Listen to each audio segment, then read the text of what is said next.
waiting room. Yeah. I was trying to figure out what I could use. Alright. Let's go on the channel. 5 people are watching. What? Waiting room. Yeah. Awesome. Awesome. Awesome. I'm gonna share the link to you here so that you can share on the Yeah. Involio. Awesome. Welcome, guys. Welcome, welcome, welcome. Actually, so Welcome excited to for do me. such a such a random podcast today at 1 a.m. Yeah. I hear you, Alright. Italiano. I got it on. Hello, stock trades. I Hello, don't speak everyone. Italy. Oh, what team in Italy from the Serie A? Which one I like the most? Yeah. Probably Juventus. Forza Juve. Yeah, Forza Juve. Yeah. The live podcast is live. Hold on, guys. I'm going to post this on Involio. Let's get a couple more people in. I'm actually excited. I've never done a podcast before, so I'm definitely gonna be shit at it. But there's always the first time. Yeah. Let's do it, bro. First time's charm. Yeah, We got like 11 people right now, 11 10 people seconds ago. watching. Awesome, awesome. We aim for 20 reposts. We got more than that, so we should do good today. Yeah. Well, what's your like Twitter? My Twitter is underscore Alex Trades. Don't use it too much. Now you gotta be like active on Twitter. Yeah, I was actually debating on doing about doing this as a space on there. It was a little bit easier to set up, but I thought of doing something a little bit different. 14 people in the house, guys. Drop a comment. We're about to start very, very soon. Welcome, everybody.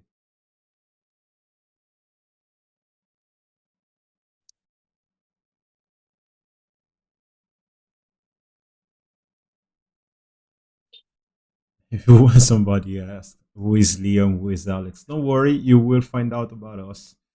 By the way, it's not like me and Leo ever talked before. This was completely random, guys. Literally just random. It's our first times.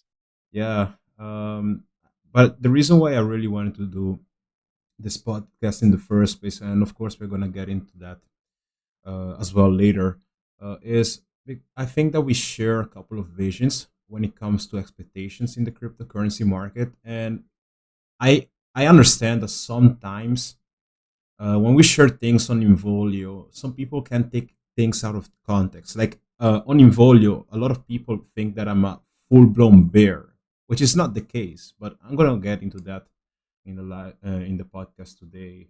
I think it's a good way to really get everything out in terms of what we are actually expecting and why we're expecting it. So yeah, I'm excited about it. Very very You have excited. like a lot of followers. Your like portfolio is also trending for a long time. Yeah. But like you got stay active and like Adrena blow up is the next big thing. I haven't been doing much when it comes to the portfolio for a long time, but we are definitely gonna start to do a little bit more there. But nonetheless, guys, I'm just gonna switch the screen. Welcome everybody, and yeah, I so got 15 people.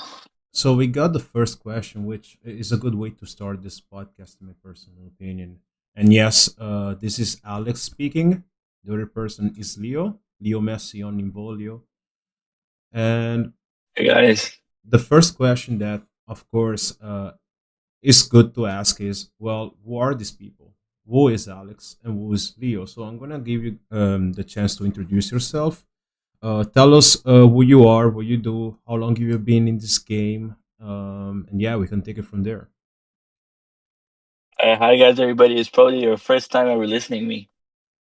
And you just seen me post. The stream is on? Yeah. Okay. Hi everybody. Like my real name is Bishart Ali. I'm from Turkey and like I've been trading since 2016. Awesome. Uh, And of course, I'm Alex, and I actually started trading pretty much at the same exact time as you. It was 2016. My first memorable trade was actually during the inauguration of Donald Trump. Last time he was elected. I think that you were around for that as well. What were you trading back then? like in 2016, Yeah. 2016 there was nothing except for Bitcoin Oh, mainly. okay. Okay, you were already in Like crypto back then. Then. yeah, I just got into Bitcoin. Like I saw a couple of videos talking about there's this guy who told you to buy $1 worth of Bitcoin. That guy's like always sold out right now. Nothing, no good advice now. Because like people pay him promoting like bad meme coins. Yeah, but people are talking about him like how a dollar could have been so much right now. So yeah, like getting into Bitcoin. And I wanted to buy some like goods for myself.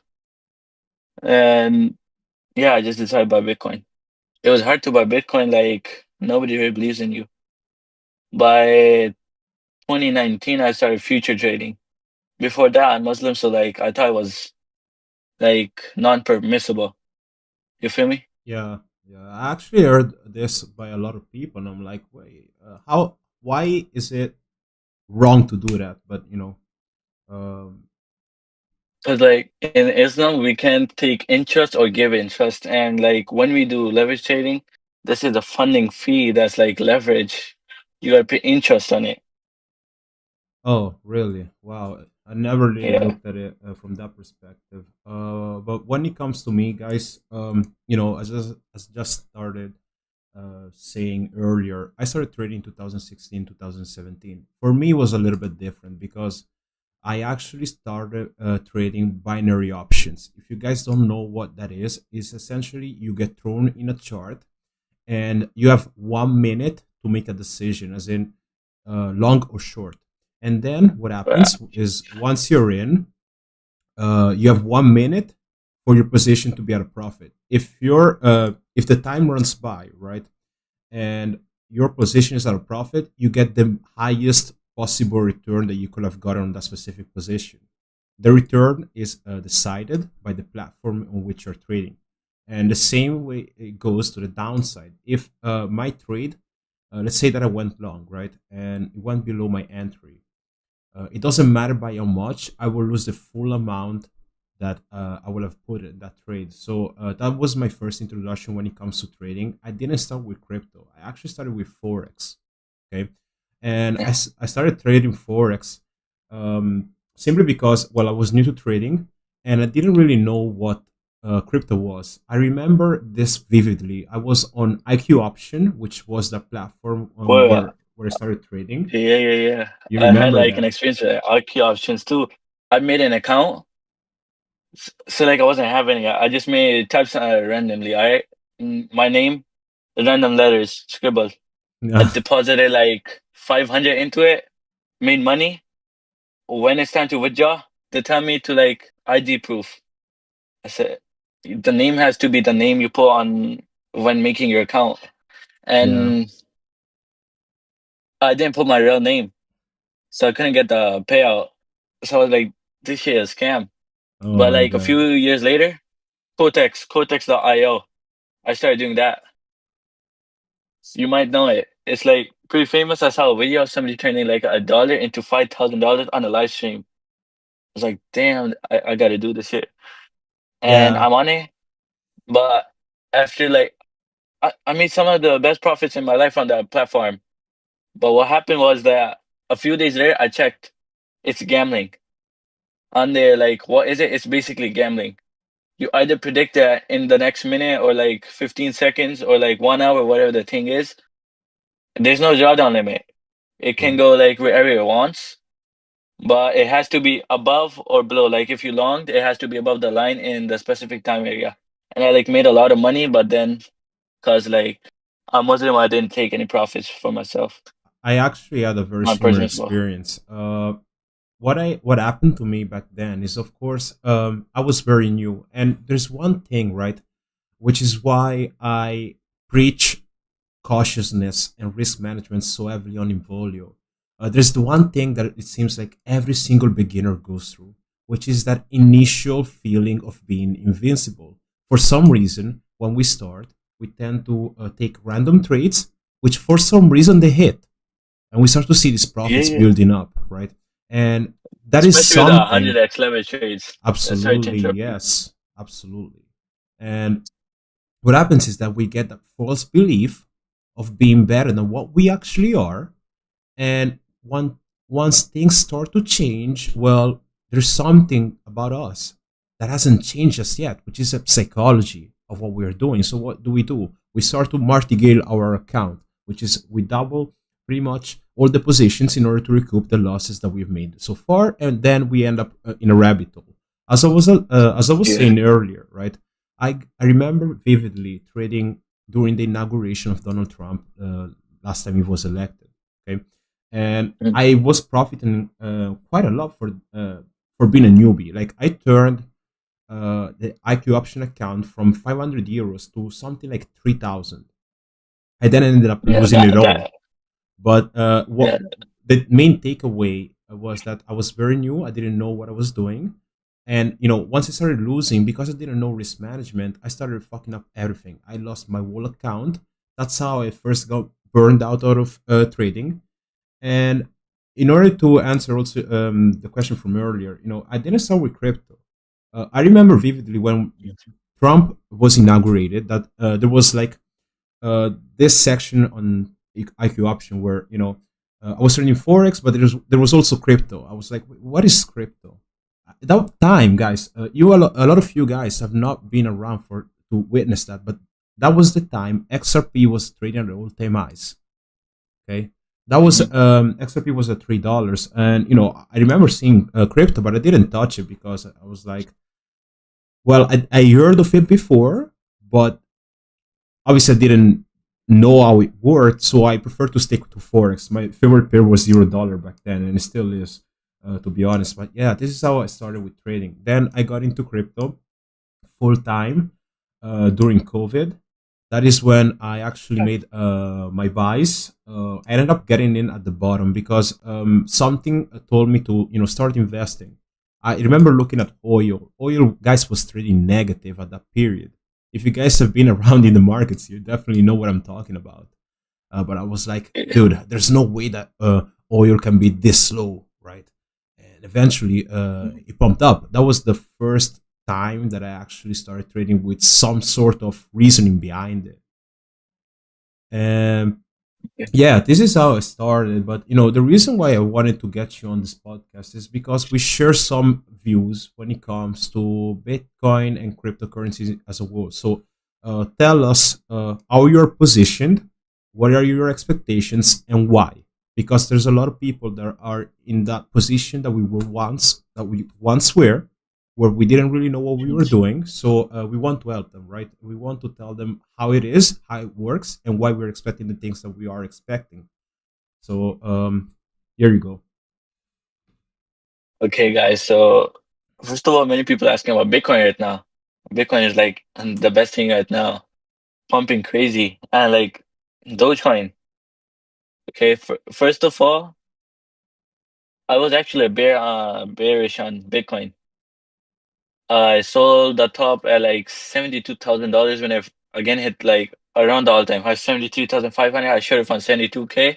It went all the way from like 67K over there. I should have closed, but I didn't. I but got out at 69.5K. From there, I longed. This is my actual portfolio. Some of the plays that I put out there, I don't actually take them. The ones that I took, this is the Bitcoin one, and then the Dogecoin one. Along Dogecoin, 3x lev from 0.157. That's almost like if you go and watch the charts right now, it's like one big bottom. Like it pumped, then it dumped about over there. But like Elon Musk told it, like Trump told he was going to pump it. So I had that Dogecoin.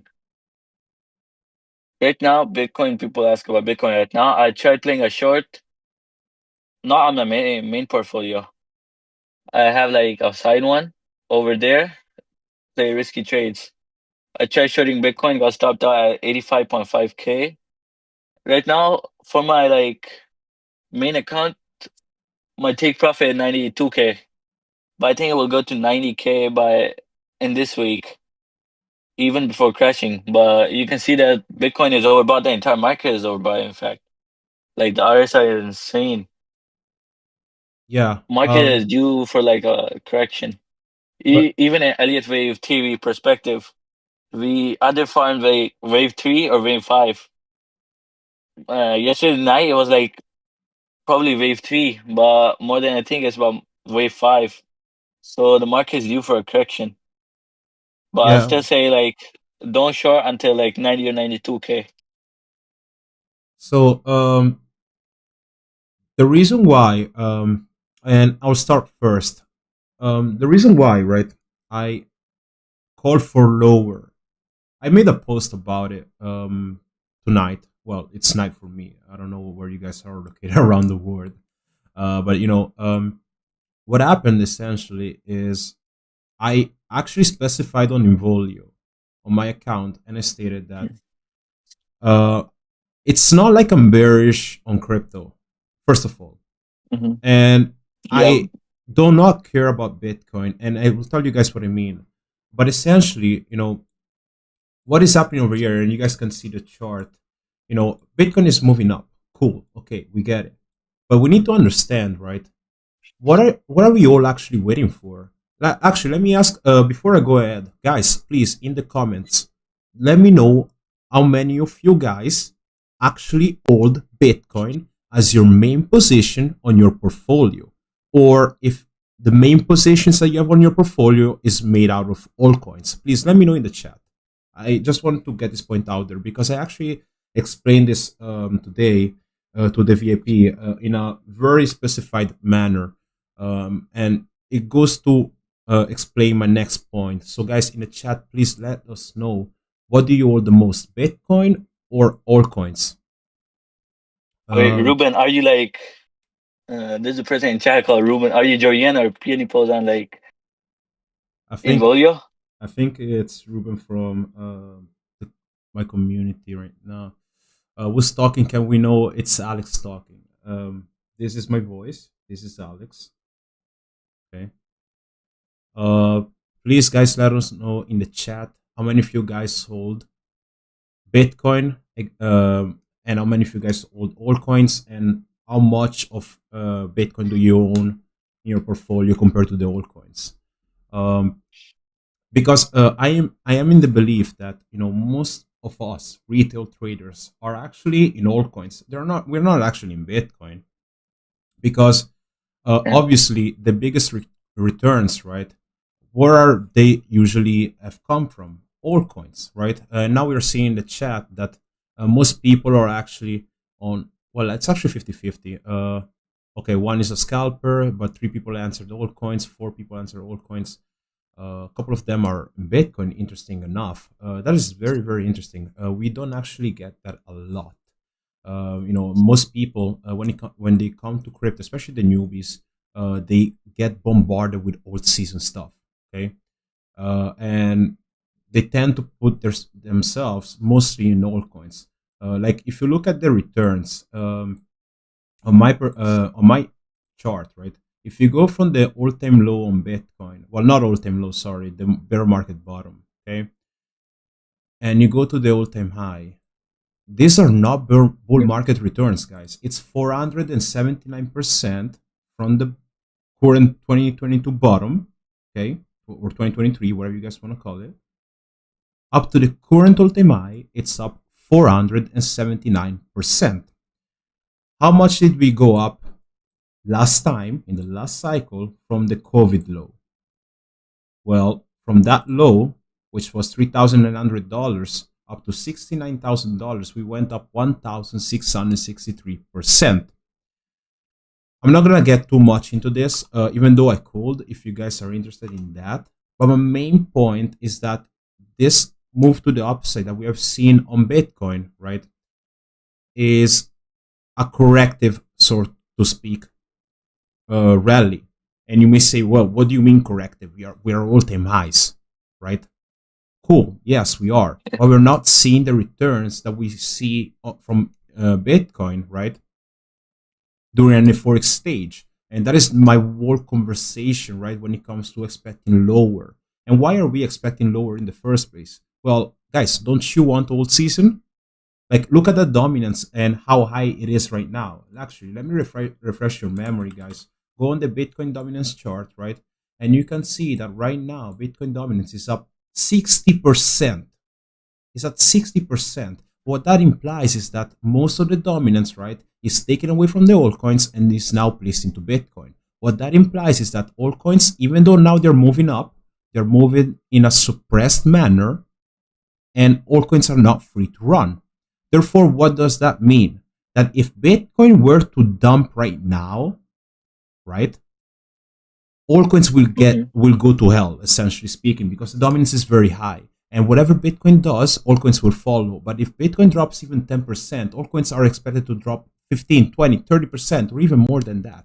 So that is the conversation, right, that I tried to have for so long, pretty much since March of 2024, where I sold a lot of altcoins. I still have a lot of altcoins in my portfolio. My portfolio is honestly made up at least 50% into altcoins. So I'm very much into altcoins, and I'm expecting Altseason. I'm a bull just like you guys, but I'm a responsible bull because I understand that every single other time that Bitcoin has done something like this, where it was moving in a suppressed manner, eventually goes back down. So altcoins go lower, and this is where you find the bottom on the altcoins, and that is where you start to see an Altseason transition. In order for you to see Altseason, you need to see the Bitcoin dominance starting to drop. Until it's rising, it doesn't matter, guys, if you go to all-time highs. You're not seeing the real Altseason.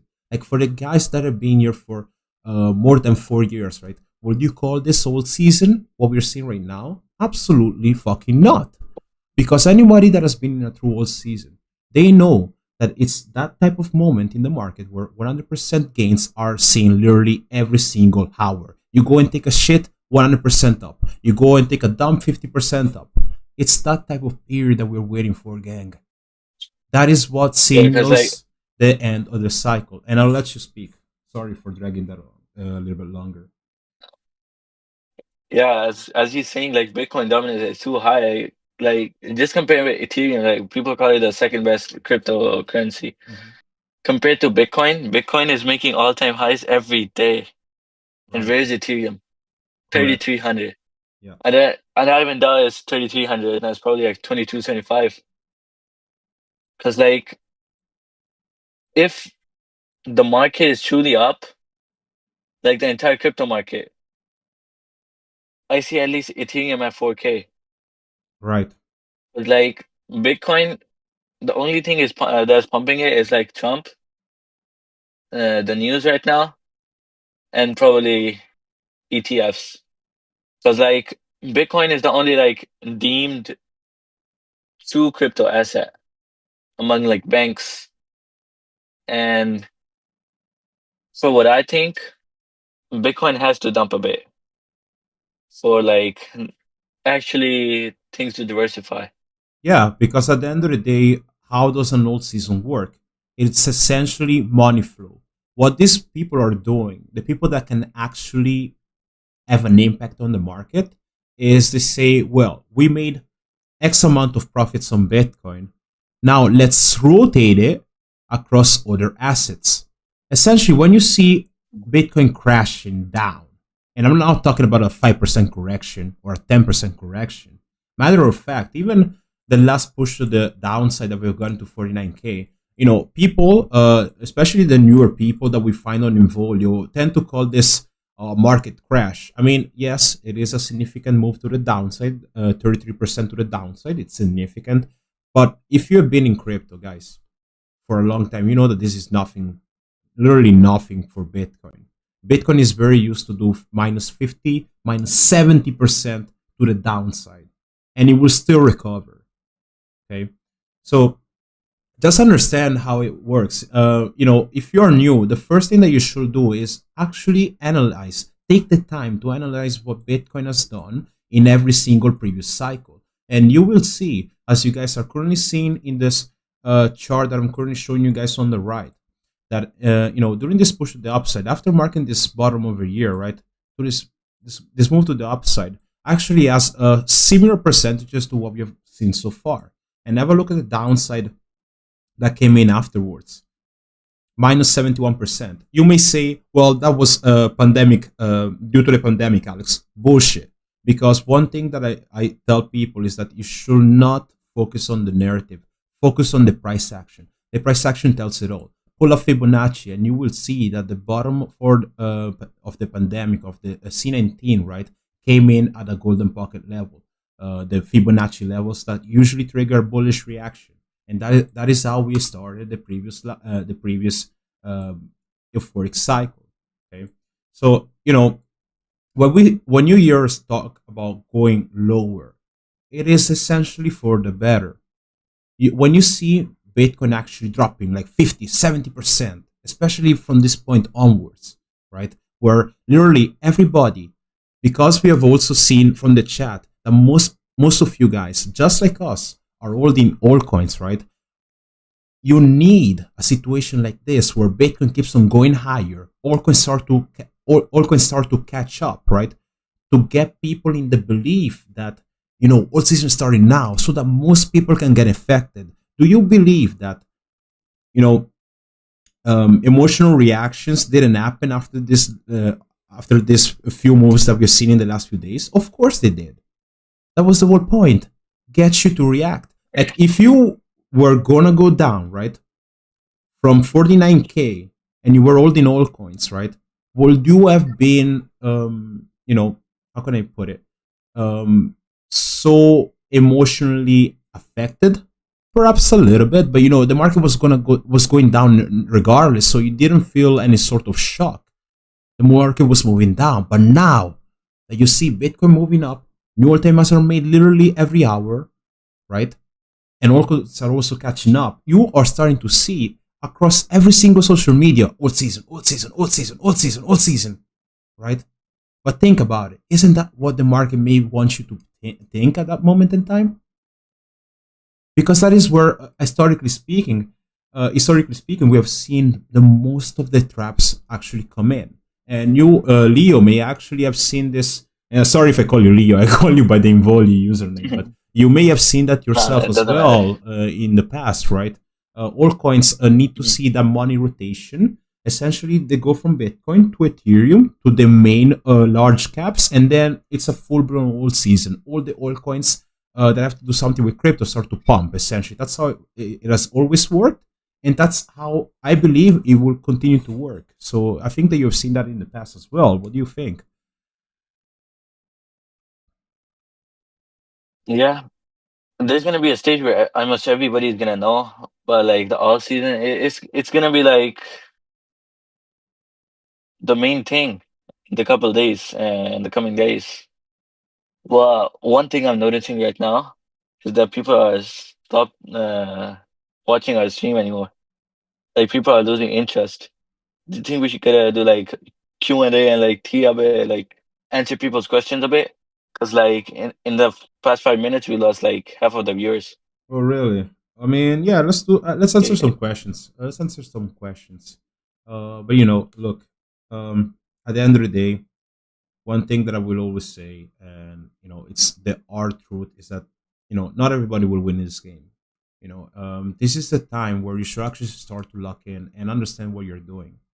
I understand that people get into crypto because they are advertised all these sort of gains. But you need to understand what you're actually doing that and what is the whole purpose behind it. Because I believe that a real game plan is being given to you when we are telling you what we are doing and what real money is being put into and why, right? I think that is something that a lot of people need to pay attention to. Yeah, I mean, just like Seven said, this is eye opening. I mean, we didn't even scratch the surface, my friend. We really haven't. We are just telling you how it is. I mean, money rotation works for a certain reason, right? You need to rotate the capital. It's not like Look, we have gotten rate cuts. Cool. Rate cuts don't mean shit until the quantitative easing actually starts. If the printer is not turned on, then okay.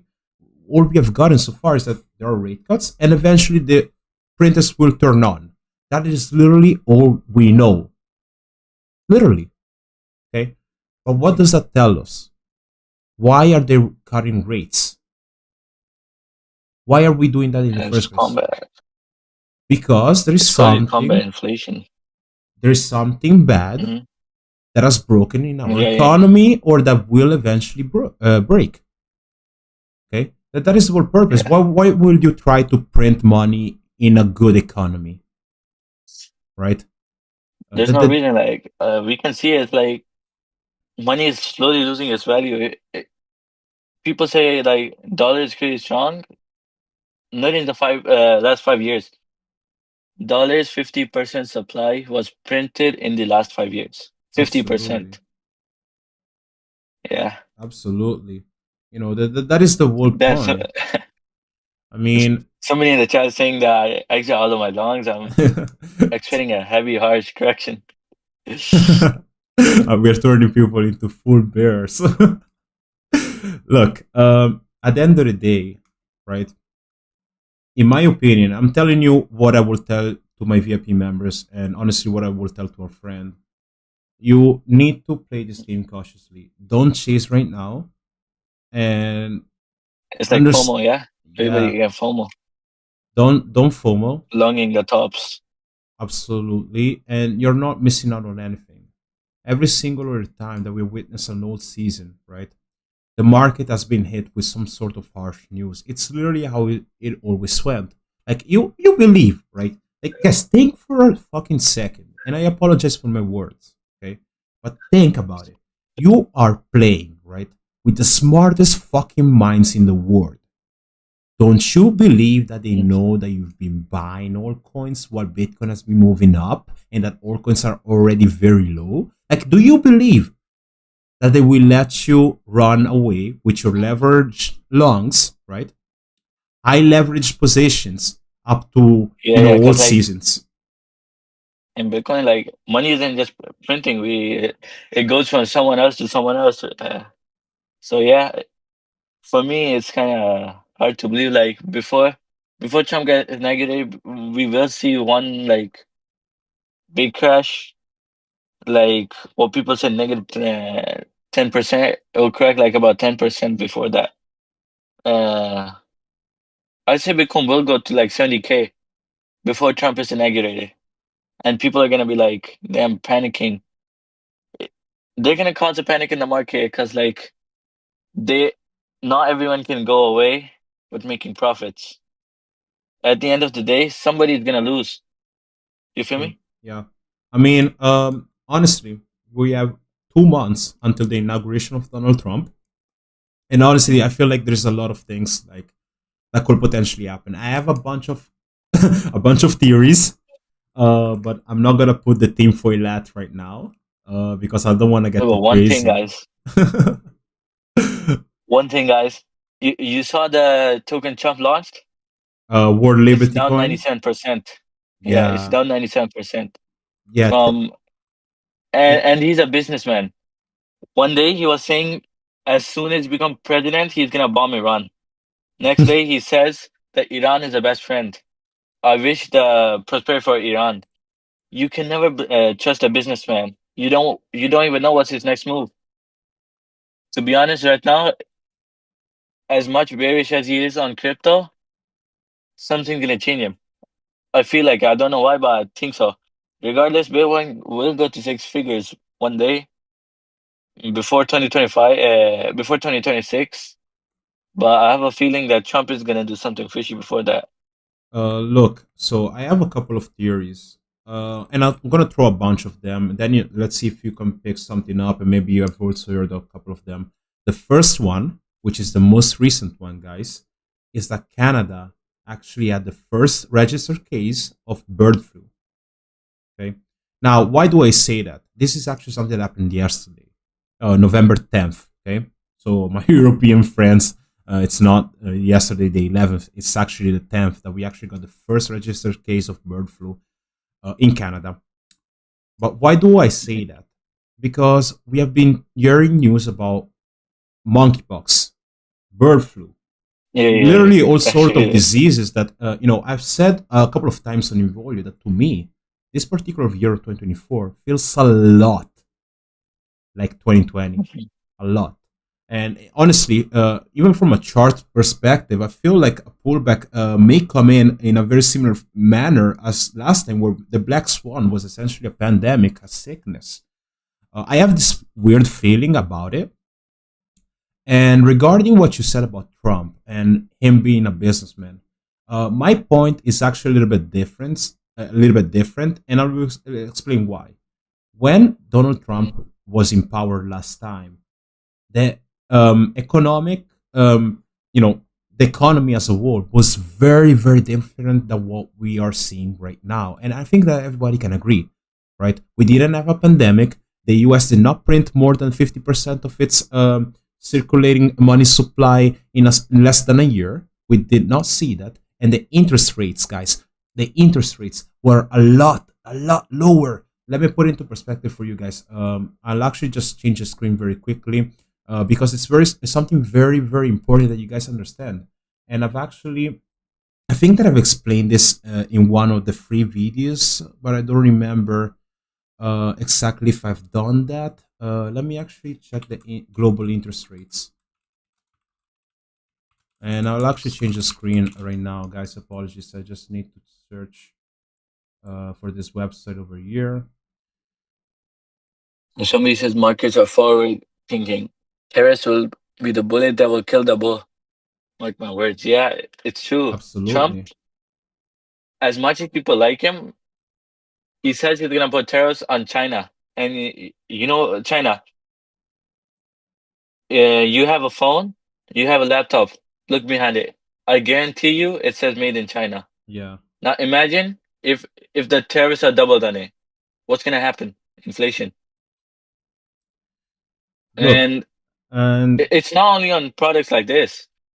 From around the world, he tries to be like, what do you say, like ultra patriot, true. and saying that he's gonna text China. He's making it feel like texting China is good. Although texting China is probably one of the worst things he can do. Because like China is the main supplier, and you cannot get something done in the US. The wages, the sources, the things that are available, they cannot happen in the US. At the scale that's happening in China, that's doing in 30, 40 years in the market. And you're telling me like not even the next 1 decade can the US market properly shift from China to the US or any other supplier in the world. Uh, Even when Trump was the president before, he tried like cutting off ties with China. You see it with like there was a cell phone company called Huawei. You Yeah. know about it? Yeah, yeah. Yeah, and they cut Android on it.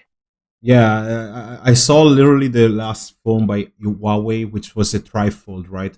And literally, the Yeah. specs inside of it, guys, they're so outdated for this particular reason. So outdated. Okay, so talking about what I was about to say before, on my screen, you guys can see the world's developed countries' interest rates. Okay, and the reason why I wanted to show you guys this chart is, first of all, I'm not an economist, but Mhm. I'm smart enough to read what this chart says, and I think that it's quite easy to understand that the interest rates, right? Last time that Donald Trump was in charge, were very, very different than what we're seeing right now. Okay, Mhm. it's definitely a lot higher now after the pandemic. Okay, and yes, we are getting cuts, but we are nowhere near the previous levels, and you can see it by this chart. Yep. Now, if we continue to cut, so be it. Let's do it. I'm all in for it because that means that there is something bad in the economy and we need to print money. And printing money is what's going to be our exit liquidity. I'm all in for that. I'm not against it. But you need to pay attention to how the economy is actually right now compared to before. Okay, it's the main Mhm. important driving aspect about the bull market, and everything that we are expecting. It's a very different market, and we don't know necessarily just yet how Trump will be able to swim in this uncharted territory for him, because right now we are getting a lot Yeah. of hype, a lot of things like that. But as Leo just said before, Trump is actually affiliated with a lot of pumps and dumps. Like literally, I think that Coffee Zilla did a video on him. Not sure. I think it did.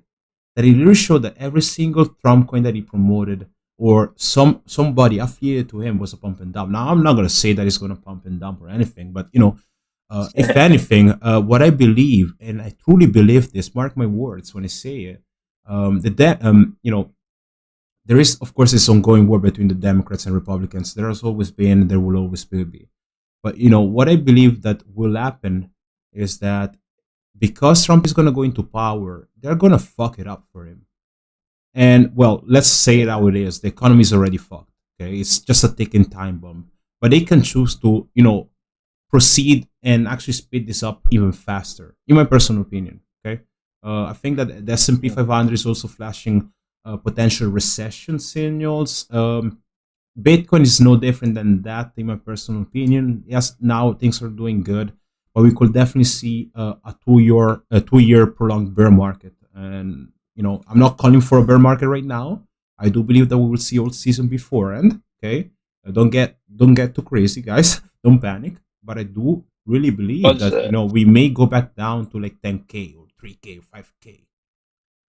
You know, what's about that's the Warren Buffett indicator? yeah. It's at I 200 saw it. right now. Yeah, Warren Buffett is sitting on the most cash that he's ever sat at. But, Yeah, and he's I the don't best think, trader like the world has seen. yeah, I don't think it's dumb. So, there's something to take out of it. And, when you are in a situation where you see uh, Bitcoin keep on going higher despite the warnings that we have seen from BlackRock themselves, or as you said, Mm. the Buffett indicator, right? People will start to mock that type of stuff and say, "Have a look at this old ass dude. He doesn't even know about Bitcoin. Bitcoin just goes up. He doesn't care about Warren Buffett." Okay, you do you, my friend. How up has actually Bitcoin went up to after the last all-time high up to now? We went up 20%. Big fucking deal, my friend. Big Yep. fucking deal, right? So, just understand the actual perspective of what you are putting your money into, and, have a plan. Understand what needs to trigger your plan and what makes you exit out of your plan. Understand what you're doing things. Yeah. What about like people said about World War III? What's your take on it? But what? World War III. World War Three? The wars going on, the global affairs, yeah. Oh, my God. Russia, Geopolitical Ukraine. events. Geopolitical events are something that, I don't watch the news. I actually stopped watching the news since COVID came out. Okay, so I'm not too much into that. But what I will say is that, why is gold dumping right now? I don't know if you guys have seen gold, but gold has taken a dump after the Trump win. Okay, why is that? Because there is this general belief, right, that Trump can stop the wars. He can't stop everything. Mm. He's our Lord and Savior. There is this picture, right? This idea of Donald Trump, which in my opinion is heavily misleading. And I'm sorry to say, it's not like I'm against Trump. Guys, don't think that I would have voted for Kamala had I been in the US. I would have not done that whatsoever. But I choose to be realistic about who these people are and To be what honest, they're. both of them are bad, but like you only vote for Trump because you don't want to vote for Kamala.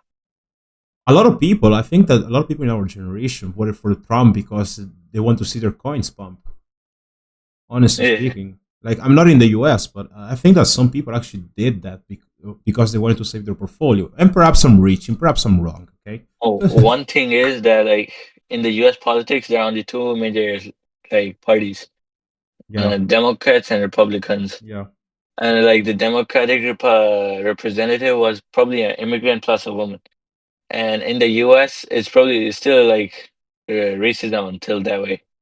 So any American would have never let that happen. For Obama, it was different, but like for her right now, and people still, her only like thing was LGBTQ. Hmm. Like one of her main campaigns was LGBTQ and like giving more money to Russia and giving more money to Ukraine. That is Because as like if that is going based to on that fix campaign, anything. yeah. People who like call themselves American patriots, they're just ultimately gonna vote for Trump because they think like only option is Trump. First of all, the only option is Trump if they really want to vote for an American. So yeah, it's patriotism and racism as well. But do these people think that Trump can sustain Bitcoin to seven figures or something crazy like that? Like, In America, I'm telling you, not many people know about Bitcoin. oh really, In the US, yeah, really in the US, there's not even like a proper way to long Bitcoin leverage, except for Bluefin right now that came out, and I don't even know how you can trust it. Number 32 on world rankings. Like they have Coinbase that's working for a long time, but you can only buy Bitcoin or like buy spot holdings. Most of them buy it and never know about it, never keep up with it. wow. So most of the people, most of the people I've asked, they don't know about Bitcoin and they think it's a scam. Yeah, I That's like mean, what I've seen. Like people can tell you on social media that everywhere we see Bitcoin ATMs, but I've never seen somebody using it. interesting. Interesting. I Yeah, mean, I knew about the restrictions in the US and that it was very hard. Like, I have members that they struggle every day to buy coins that I'm buying because, of course, I'm in Europe. We have different legislations, things like that. But the fact that you're telling me that people don't even like actually know what Bitcoin is and things like that today, it's crazy to me. And regarding the scam aspect, I understand where you're coming from because obviously a lot of people they were first introduced to crypto right during the pandemic, which is of course how this world move to the upside was able to be created in the first place. Because yes, I do believe it. I do believe that liquidity is being seeked by the algorithms, and yes, I understand the whole aspect behind that aspect of trading. But I think that we can all agree that quantitative easing and the fact that everybody literally had a bunch of money they were given for doing nothing aid Bitcoin and crypto in general to reach the highs that we know of today. But this time around, and something this is something that I slightly touched on Involio as well. I don't necessarily believe that we will see crazy highs when it comes to uh, altcoins more specifically for a couple of reasons. First reason is going to be token unlocks. That is the crypto hidden tax that we all pay. The fact that tokens get unlocked every wait. every Just came some Bitcoin. moment, right? Of course, every coin is different Bitcoin is because trading at. what is that? I want to tell like Bitcoin is trading at 89,500. Just touched it. Yeah, Might even hit $90,000 in the stream.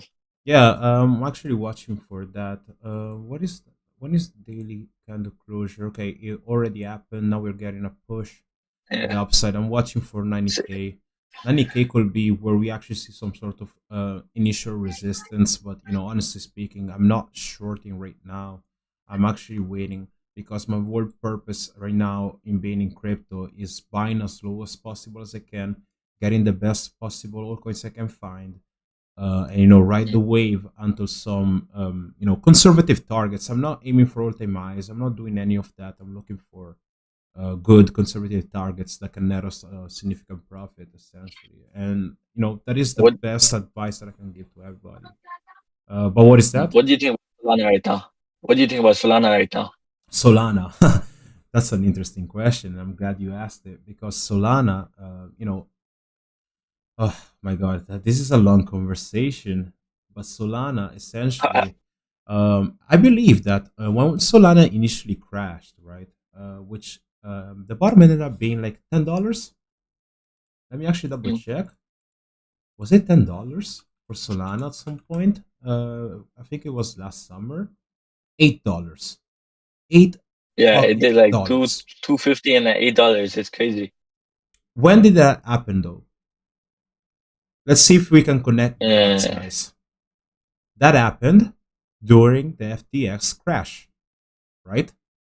mhm, If you go on the FTX portfolio, Solana was one of the highest ranking coins that they have had in their portfolio with their biggest positions on. Of course, it's FTT, the biggest coin that they held, sure.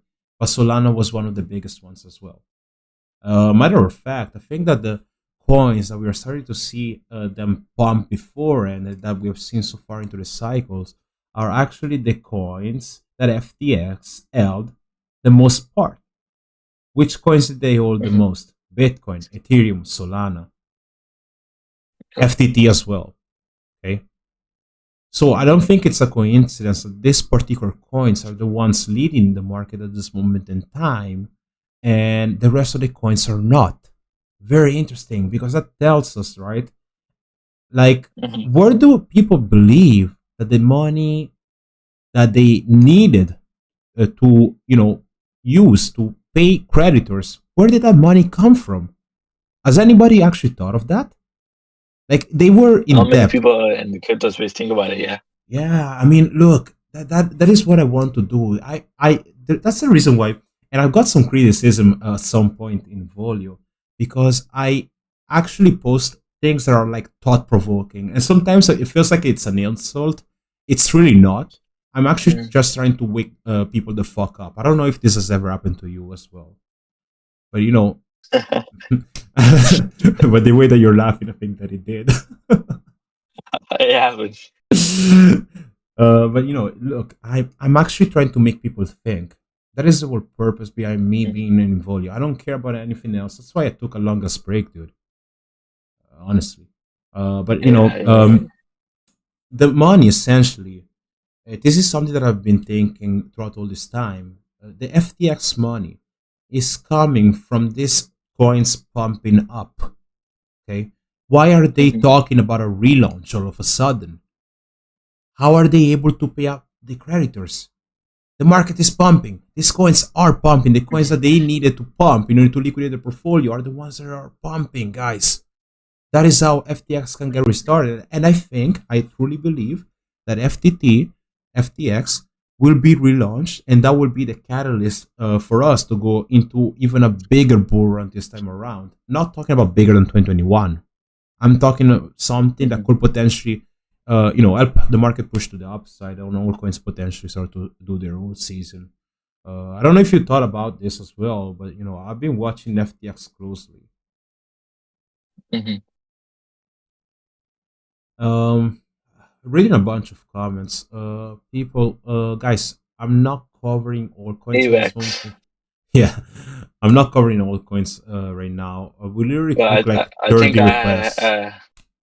I think that we took like I 30 had it requests like a day on Involio. I had like a long on AVAX. Let me see. How's it going right now? But yeah, I mean, guys.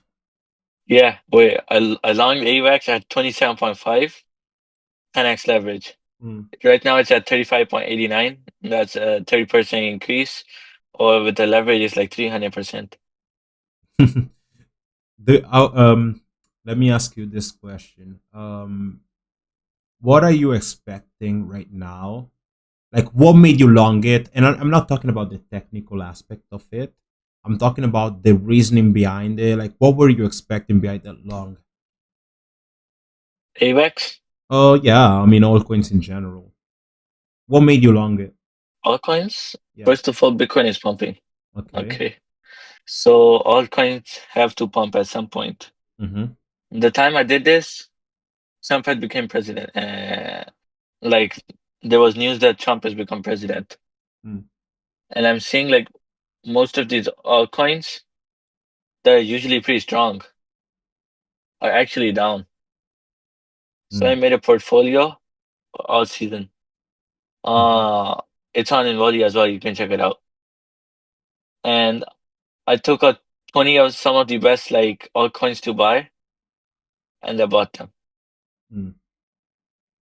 So Yeah, essentially, you bought them because you believe that they were too I had low. been planning like all around. Yeah, I had been Okay, planning all around. awesome. Like, how much does this crash? Like the price action on it. Like, how does this compare to the market? Like, how does this compare to the news? What are the developments behind this? And before that, like, EVX pumped to $31 before even like when Bitcoin was at like $66, $66,000,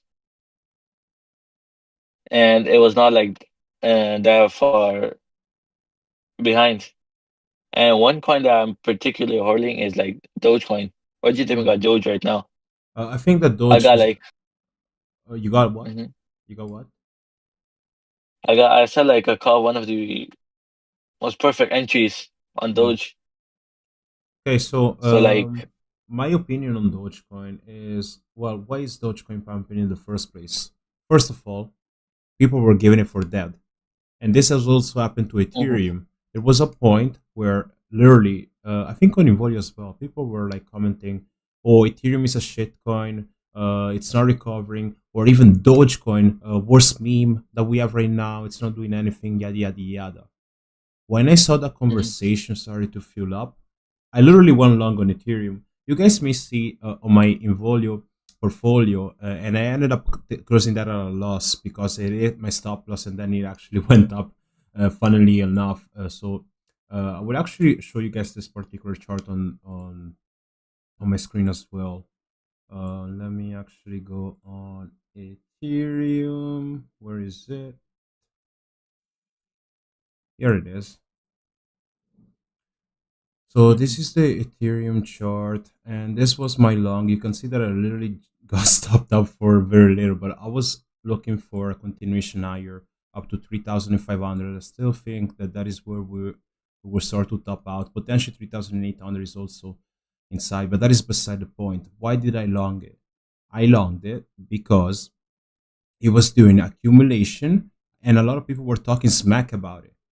And one of the mhm. easiest strategy that you can find in this market is doing the opposite of what people are saying. If people are saying that thing is a shit coin, it's not popping, things like that, that is the best moment many times to buy it. The same goes for Dogecoin. Dogecoin, I Yeah, believe, pumped for the same exact reason, and also because Elon Musk was all over Trump's campaign. And what is the one coin yeah, that Elon Musk always talked about before in the last cycle? Dogecoin. That is why it's pumping. Okay. Of course, goes without saying that just like Leo said before, these altcoins, they didn't do much for a long time, and because Bitcoin is pumping, it's totally right that these altcoins eventually do some sort of a catch up that right now we're seeing. However, because we started this podcast, like talking about why and how Bitcoin can eventually take a correction that will take altcoins to hell with it.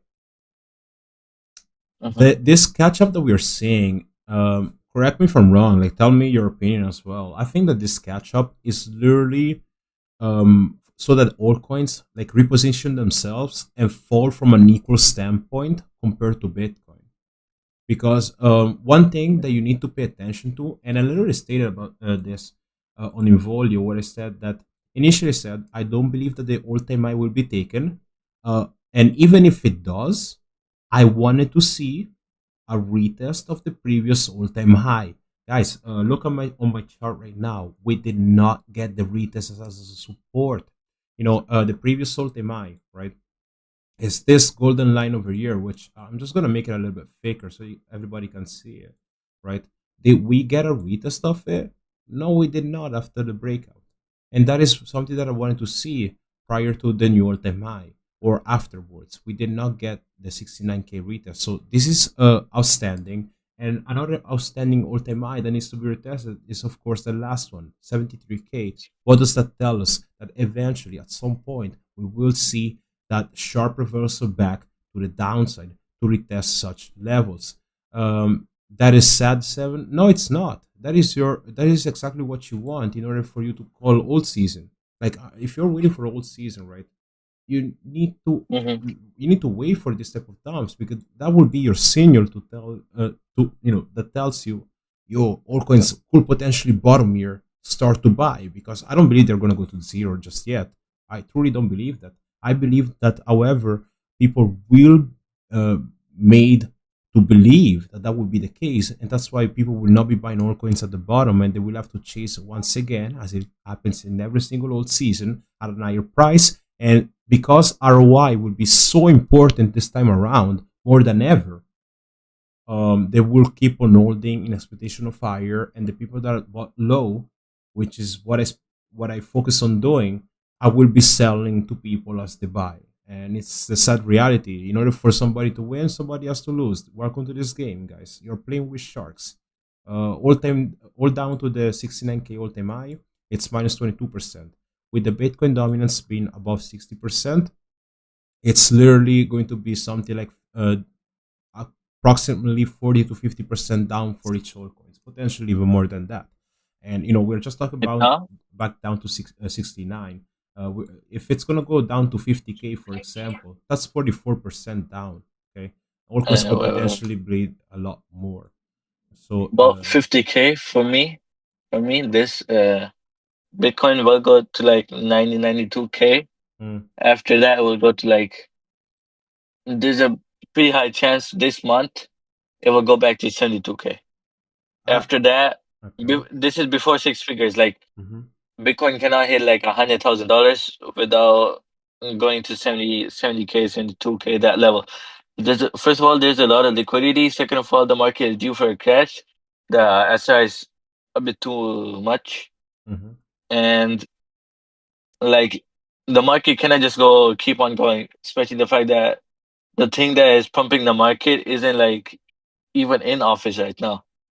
It's just basically major news right now that Trump has become president. So like everyone, almost everyone is buying. And Everyone is just buying right now. And the good thing about Like you what you can said, see. right? Sorry for interrupt you, Mhm, but the good thing that you just said is that people are buying for somebody that is not in office just yet. What does that sound like? It sounds a lot like buy the rumor and sell the news to me personally, mhm, and that is not something that you guys want to see. Because if we keep on going higher, right? Let's say that we go to 113K now, right? And Trump is in, and we mhm, start to see a dump because the market was pricing in the fact that Trump was going to go into power, and we start to crash down in a very fast manner to the downside. Altcoins will freaking die, and we don't want to see that. We truly don't want to see that. Okay, so honestly speaking, I think that the quicker we see a push to the downside, the better it is, in my personal opinion. There's also, let me know your thoughts. One thing that I was thinking about, there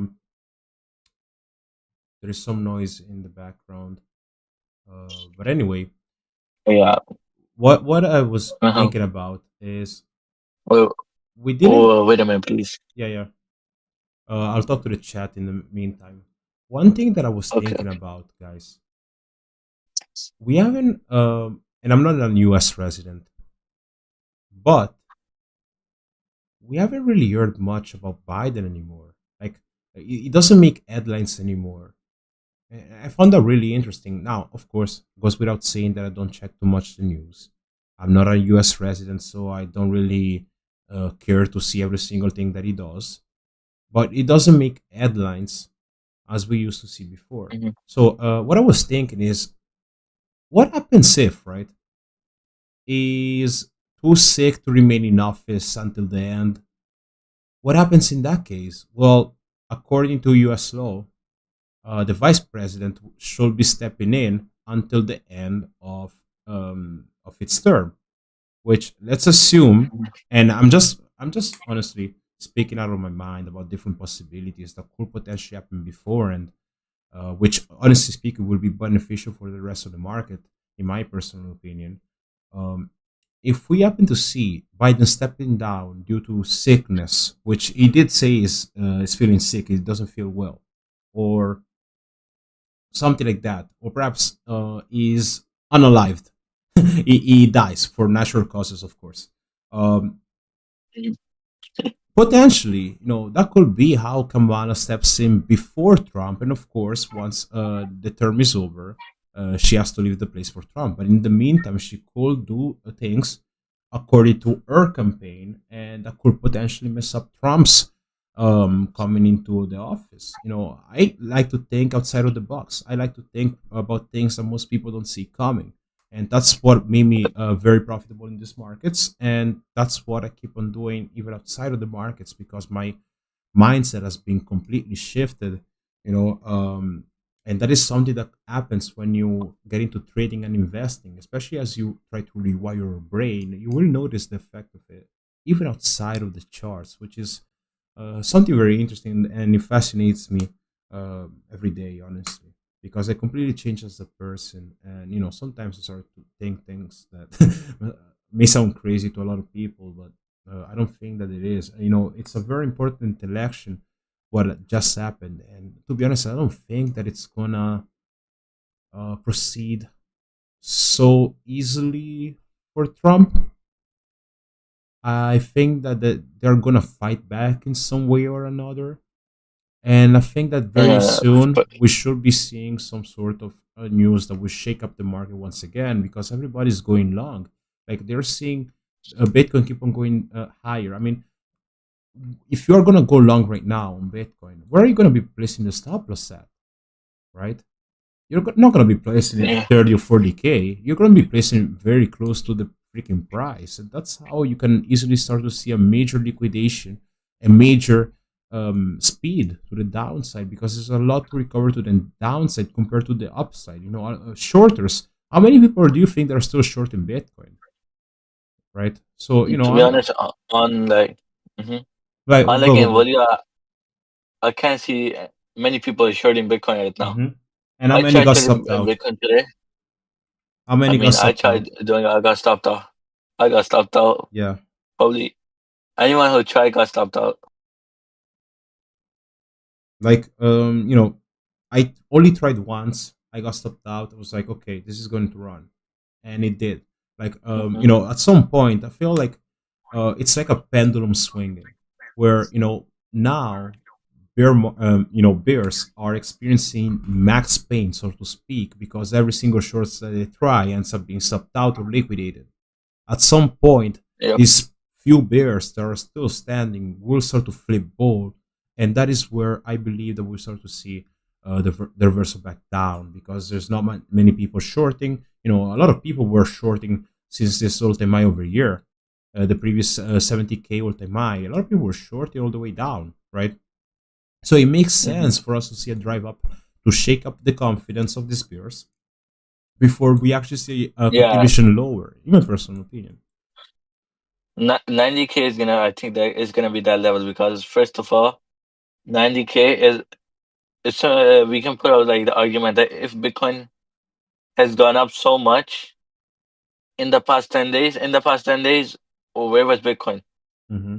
It was up, but it went to like 60, 67, $68,000. Yeah, $20,000 up in the last 10 days.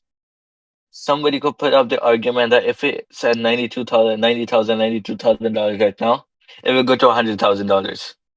At that time, the bears they're gonna be like shaken off Yeah. because they're gonna say it's at 90K. We've been in heavy losses for so much time. You know what? Let's long from here. Let's at least like see how 100K looks like. But True. from there, 90K, 92K, 92K is the max. Above 92K, I can't see it going any higher before like a major dump because it has to sweep liquidity. And without sweeping liquidity, there's like nothing for others to like feed on. You feel me? Yeah. Honestly, me personally, I'm not gonna call any exact top for Bitcoin, because while there is a possibility of obviously stopping at 90K or so. I feel like it's a little bit dangerous to say, okay, I don't expect it to go any higher, because then it does, right? And as you said, Hmm. bears will start to flip into bulls because they cannot take it anymore. But in order for us to see that, I think that we still need to see continuations higher, which is why I'm expecting in the short term, yes, a potential correction with the altcoins. But regardless, I think that we are going to see another high made on these altcoins. um, so I'm not gonna put a full stop on Bitcoin. Potentially we may even see 100K. I mean, are we really far away from it? Like from the current price to 100K, it's only 12%. 12 freaking Hmm. percent. It's not that hard for Bitcoin to achieve that at this moment in time. And I think that, if we keep on seeing wicks where we just go up, right? I think that we will see eventually bears capitulate into bulls where, they cannot take it anymore. We long, and eventually it actually starts to fall back down. So most people are affected. I don't know. I like to think about it this way. What you think?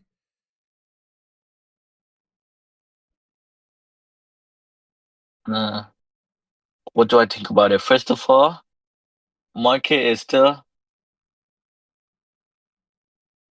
to be honest, I just don't see it going Hmm. that much upside. Are you Yeah. using what are you using to formulate the basis? Like, first of all, I'm using the news, Mm. okay, and the price action. Right now, what do you think is causing the pump? Purely, what's causing the pump? The results of the elections. The results of the election. What is that? News. Mm-hmm. So right now, people are just longing. There's gonna be a time when like people are gonna start FOMOing that didn't take part before, got in. Oh shit, Bitcoin is going up, Bitcoin is going up, the market is going up, we're left behind. Yeah. They're gonna say, you know what, long it, long it. From there, Bitcoin, it's gonna go down. And because not, it's only Bitcoin that's up. Like you're telling me, like the Bitcoin market dominance, it's only Bitcoin that's going up. In reference, like Ethereum, it's it's the supposed second best cryptocurrency in the world. But why is it? It's not even near its all-time high. And right now, only there's one altcoin that's pretty much outperforming the others, and that's probably Doge. Mm. Doge right now it's trying to break resistance. It's at 0.36, and it's up 2.5% already. The price just started. In comparison, Bitcoin is trying to go up, but I think today it will be green. Today will be green for crypto. Stock market open. Tesla is up. And what's Tesla? Elon Musk. And like, if the stock market is up, Bitcoin is up. Mm-hmm. But there's a point where the stock market is gonna stop pumping. Absolutely. And when the stock market is gonna stop pumping, it's just people that it's news, so people got in. There are people who are like, it's the basic like retail trader mentality that like, if this is going up, we should buy this, Mm. and after that, it's all just gonna fall. Like, take them off when they're not. No, it's time to short probably.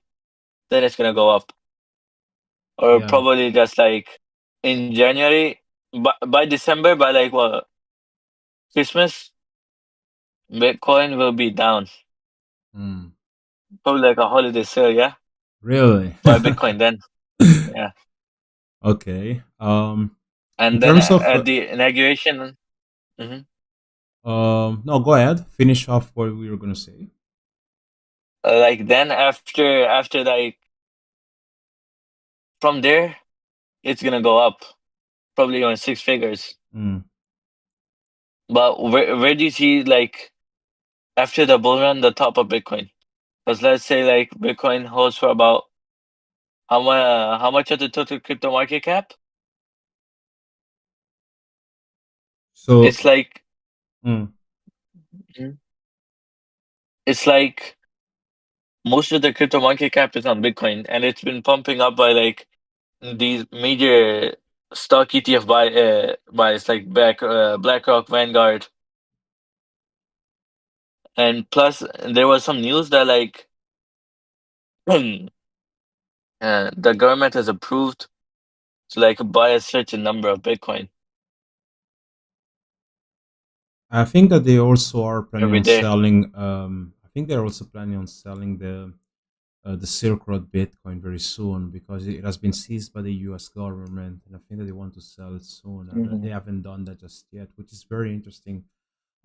Regarding what you said, you basically said that Bitcoin, in your expectations, should be going down towards or be down by Christmas and go up from the inauguration. Essentially, did I get that correctly? Hmm. Okay, Yeah, yeah, so yeah. um, me personally, as I said before, it feels like it's that 2020-21 scenario once again for me. So I think that according to literally what I said to premium, which is VIP, but essentially I think that eventually here we will start to cool off as you have expected, and I'm just gonna draw this up for the viewers on the chart. Essentially consolidation of some sort. It doesn't have to be up here. Okay, this is just for reference solely. Please mind that. But then eventually, we should Hmm. start to see some sort of downtrend to continue, movement back down to form the bottom. But essentially, in terms of timelines, which I honestly do not like to give, okay, the reason why I do not like to give timelines is because um, I react based on triggers that I get from the chart. I'm not here to say, okay, on this exact time, on this exact date, this is going to happen. There's people that can do that. I Hmm. am not one of them. However, what I can tell you is that if I have to give you a timeline as to what could potentially happen, in my personal opinion, considering the fact that we are having all these health issues potentially spreading around the world, and with the fact that the rate cuts have been cut and the quantitative easing, right, needs a narrative to start, which is the main takeaway, guys. We don't care about the rate cuts. Rate cuts being released right now mean absolutely dog shit. What you want to see from the rate cuts is the quantitative easing, aka the printing of money. In order for you to print money, you need a reason. Now we're seeing the bird flu, the first case on Canada. We've heard about monkeypox all summer, right? And that is also making a comeback as we speak. Okay, we have these potential narratives as a potential black swan. And if that happens under Trump, I don't necessarily believe, in my personal opinion, that uh, Trump's inauguration will be all that bullish. I think that what happens next with the printing of money will be the catalyst for us to see higher prices.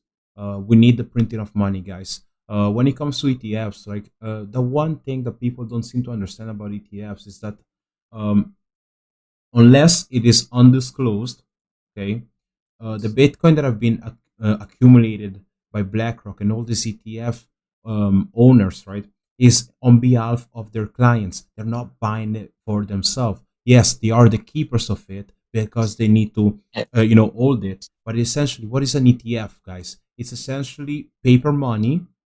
Like literally, look it up. Paper money Hmm. that it's like a contract that says, okay, this piece of paper is worth this amount of Bitcoin, and you bought it off of me. It's essentially how it works. Okay, uh, Yeah. and yes, BlackRock is accumulating this Bitcoin, but they're not accumulating it on their behalf.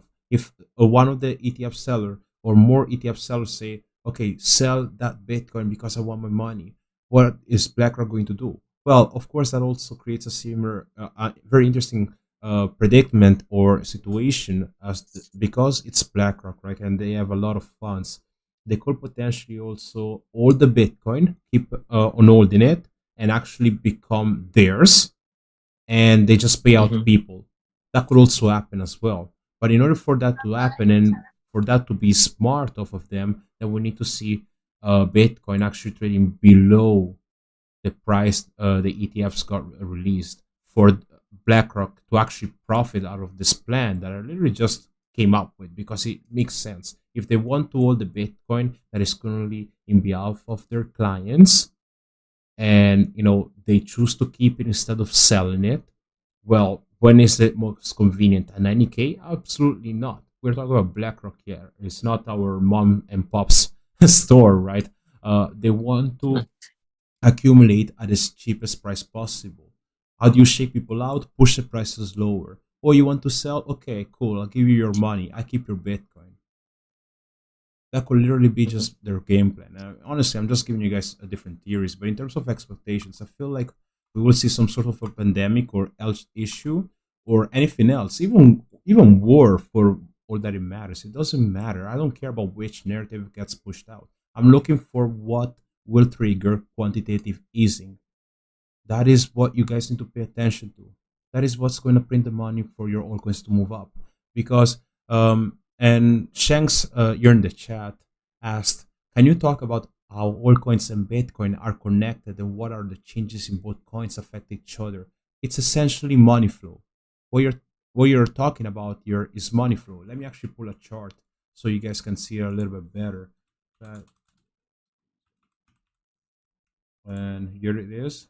Give me a second, guys, so I can pull it out for you. Here it is. There you go. This is the path to Altseason. Essentially, the phase one, which is Bitcoin. Flow of money moves into Bitcoin, causing prices surges phase. Okay. Then here we have a phase overlap, which is money flows into Ethereum, but it struggles to keep up with Bitcoin. And then Ethereum goes back and forth with Bitcoin, starts outperforming it. Okay. We are somewhat Mhm. in this scenario over here. Maybe I'm reaching. Perhaps we could be. It's could be a little bit early to say, but essentially it's a phase. Okay. Phase one is Bitcoin. Then it's Ethereum, the coin that most people call dead. Okay. Then it's the large caps, and then it's the Mhm. Altseason. It's the same money, guys, that is being rotated from one point to another.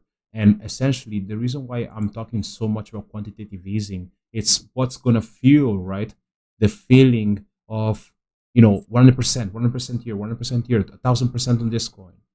That is what's gonna help us achieve that state of in the crypto market. Because yes, the money is being rotated, but these whales, right, that have pushed Bitcoin up to almost 90K at this moment in time will need exit liquidity. Do you believe that the retail has enough money to cover all these people's sales? Absolutely not. So they Mhm. need the quantitative easing to come in, because then the markets will be flooded with new money, and there will be a way for these people to exit. But at this moment in time, which is why Bitcoin, in my opinion, is being sustained, we're not there just yet. We need some sort of a catalyst to see the printing of money begin, and that will be when the rotation happens. Because as that is happening, Bitcoin will have most likely start to crash along with the altcoins, allowing these people to have sold Bitcoin at the highest possible price and buying these altcoins at the lowest possible price. These people are not buying your bags, bro. Forget it. Yeah. They're not buying above you. They're not that stupid. Okay, you're playing with sharks, guys. Don't forget it. Really, don't forget it. So hopefully, I've explained how there is this relation, and of course, I can go a little bit deeper with the total charts and things like that. But that would be besides the point for this podcast. Um, I don't know. What do you want to talk about now? What do you think about the international break UEFA Nations League? What is that? Sorry. This is the UEFA Nations League. International break is here. Internet. Belgium faces Italy on Thursday, November 14th. Oh my god, I know nothing about that. I know Come nothing on. about that, dude. I literally my life right now is made out of gym, crypto. I literally am so lost with the rest of the world.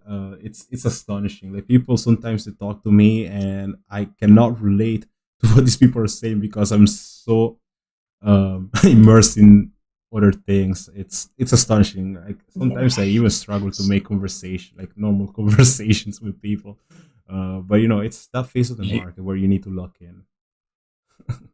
Yeah, you're like deep locked in, yeah? Yeah, dude. Like I've been checking. Like I kid you not, but I've been on the charts literally every day for the past 4 years. Like this is a full time job, and I think that you can relate to me. But people don't understand how deep this goes, right? It's not just make money. Like yes, here we are here for the money, but it's not as easy as you may think it is. It's really not. It's much deeper than that. Uh, it's like deciding to become a doctor. How many years does that take you to achieve, right? It takes a long Yeah. time.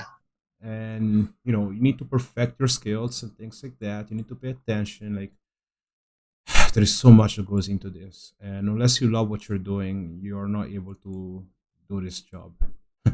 That's the reality. I think it's the same for you, isn't What it? do you think about? No, no, no. Never be focused in the charts for too long, right?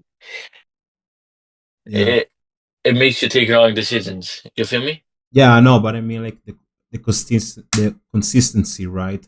With actually being Yeah, present and yeah, showing up every day. That's what I was referring to. yeah. Nah, I feel you. And onto Involio, what do you think about right now, Involio, Involio, as a whole right now? Yeah, it has 100,000 users, I, probably about 1,000 active users daily. 1,000. I can't say it has more than 1,000 daily active users. Because like uh, at right now, Involio is dead. No, hmm, not many people are posting. I You see think, the chat rooms are almost empty. But they say that in the next 6 months, Involio is gonna have about 1 million users, and they're making a like decentralized exchange inside of Involio that will allow like leverage trading and mimicking other traders trade. yeah, like copy It's just to trading. like yeah, to be honest, there should be something like like innovation. Because like you can go on Binance, copy trade. You can go on Bitfinex, whatever you have. Involio is just going towards that. Like, do you think there should be like a bit something different in like Involio? And like, Um, do you take Involio seriously or no? hmm, okay. Um, And I saw you. Sorry to interrupt you. I saw you like made a premium portfolio on Involio as well. yeah, yeah, yeah. I've How's done that that. going? Uh, Doing Uh, good, but on Involio, I've not really posted anything out of the VIP just yet. It literally just launched, so I'm literally just been in the transition of bringing people over because I already have an active community. So we're moving people mm, back into Involio. That takes a little bit of time. So I'm in talks with CI about doing that. But regarding your question about do I take Involio seriously or not? Good question. I think that Involio is a serious platform, or it has the capability of being one. And what if, like, I shared a lot of my thoughts to CI. Like, over the last year, I spent a lot of time in the chat with him talking about what I think it needs to happen inside of Involio. And he appreciates, of course, us contributing to, you know, doing all this stuff because at the end of the day we can only grow from here. It's like a baby when you start like a startup of this nature, in my personal opinion. It's like a baby. You kind of need to teach it out to how things work, and from there onwards it kind of fixes itself along the way. So I think that your question about do I take it seriously, like will I copy other people's trades? I literally never copied no. anyone's trades. Anyone. Mhm. I follow 8 people on Involio, and yes, perhaps I could follow a few more, but it's very, very few from which I will take into consideration their advice. And one thing that I'm not the biggest fan of, but I understand why they do it, is sharing everybody's portfolio and positions. Because one thing that I said to CY, I don't think that really makes sense for people that are like paper trading to have a live portfolio that everybody can monitor, because you're not taking into Mhm. consideration, in my personal opinion, the risk management and how you actually deal with emotions inside of the trade. I'm not saying that these people cannot be profitable, but like if I'm trading them, all right, and I take a loss, I don't give a fuck, right? But on the other end, there could be somebody else that trusted me and put their money and end up losing it. We have actually seen that scenario a long time ago with that dude called Edge Fund, I believe, right? Were you around for Mhm. that? Were you around for that? It was a long time ago. When? Um, No, I started 3 months ago on Involio. oh, okay, but back some time ago, I think it's over 6 to 7 months, right?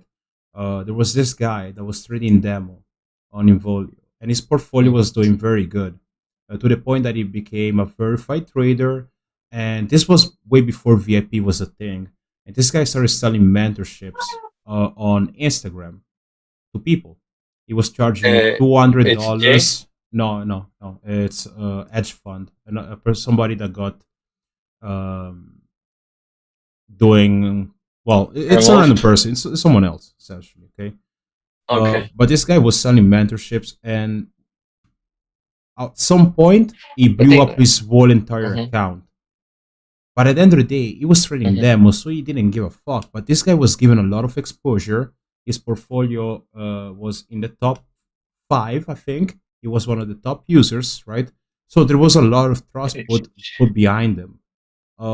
In my opinion, what we need to Mhm. see is some sort of filtering to make sure that the people are exposed to are actually doing what they say they are doing. Okay, and I'm not bashing Yeah. Involio. I'm not doing any of that. I think that there is a lot of growth that is required, and any sort of criticism like this should be taken as a way for them to do better. Okay, I always stated, and I will Mhm. continue saying that if I could invest in Involio, I would 100% invest in it because it can only grow from here. The concept is there. I really like the idea of the platform, which is the reason why I embarked it from day one. Okay, but Mhm. I'm not in the position to say that I think that it's perfect because it's not, in my opinion. Okay, and even with the fact that we are now able to have a VIP, I think that there is a lot of features that still need to come for that VIP to be as good as it is elsewhere. And I do believe that we will get there. Yeah. I do believe that we will get there, but right now we are not there just yet. But it does not mean that the platform is not good. Okay, so this is my 2 cents about Involio. What do you I believe? talked to What the do you founder. think? He says like, What do you think about Involio? Very interested about your opinion now. well, yeah. The thing is, Mm, for the last 3 months, I've been on Involio like really active, super active, and around that time, I have like one portfolio in all times, like top five. Right now, I'm like seventh top user. I got 1.72K followers in like 3 months, and I have a like VIP established. Like you just made one. I will like have that's like 2 months now. mm, So yeah, for me and what I'm taking it seriously. I think it can be the next big thing. yeah, I agree with you. Um, But still,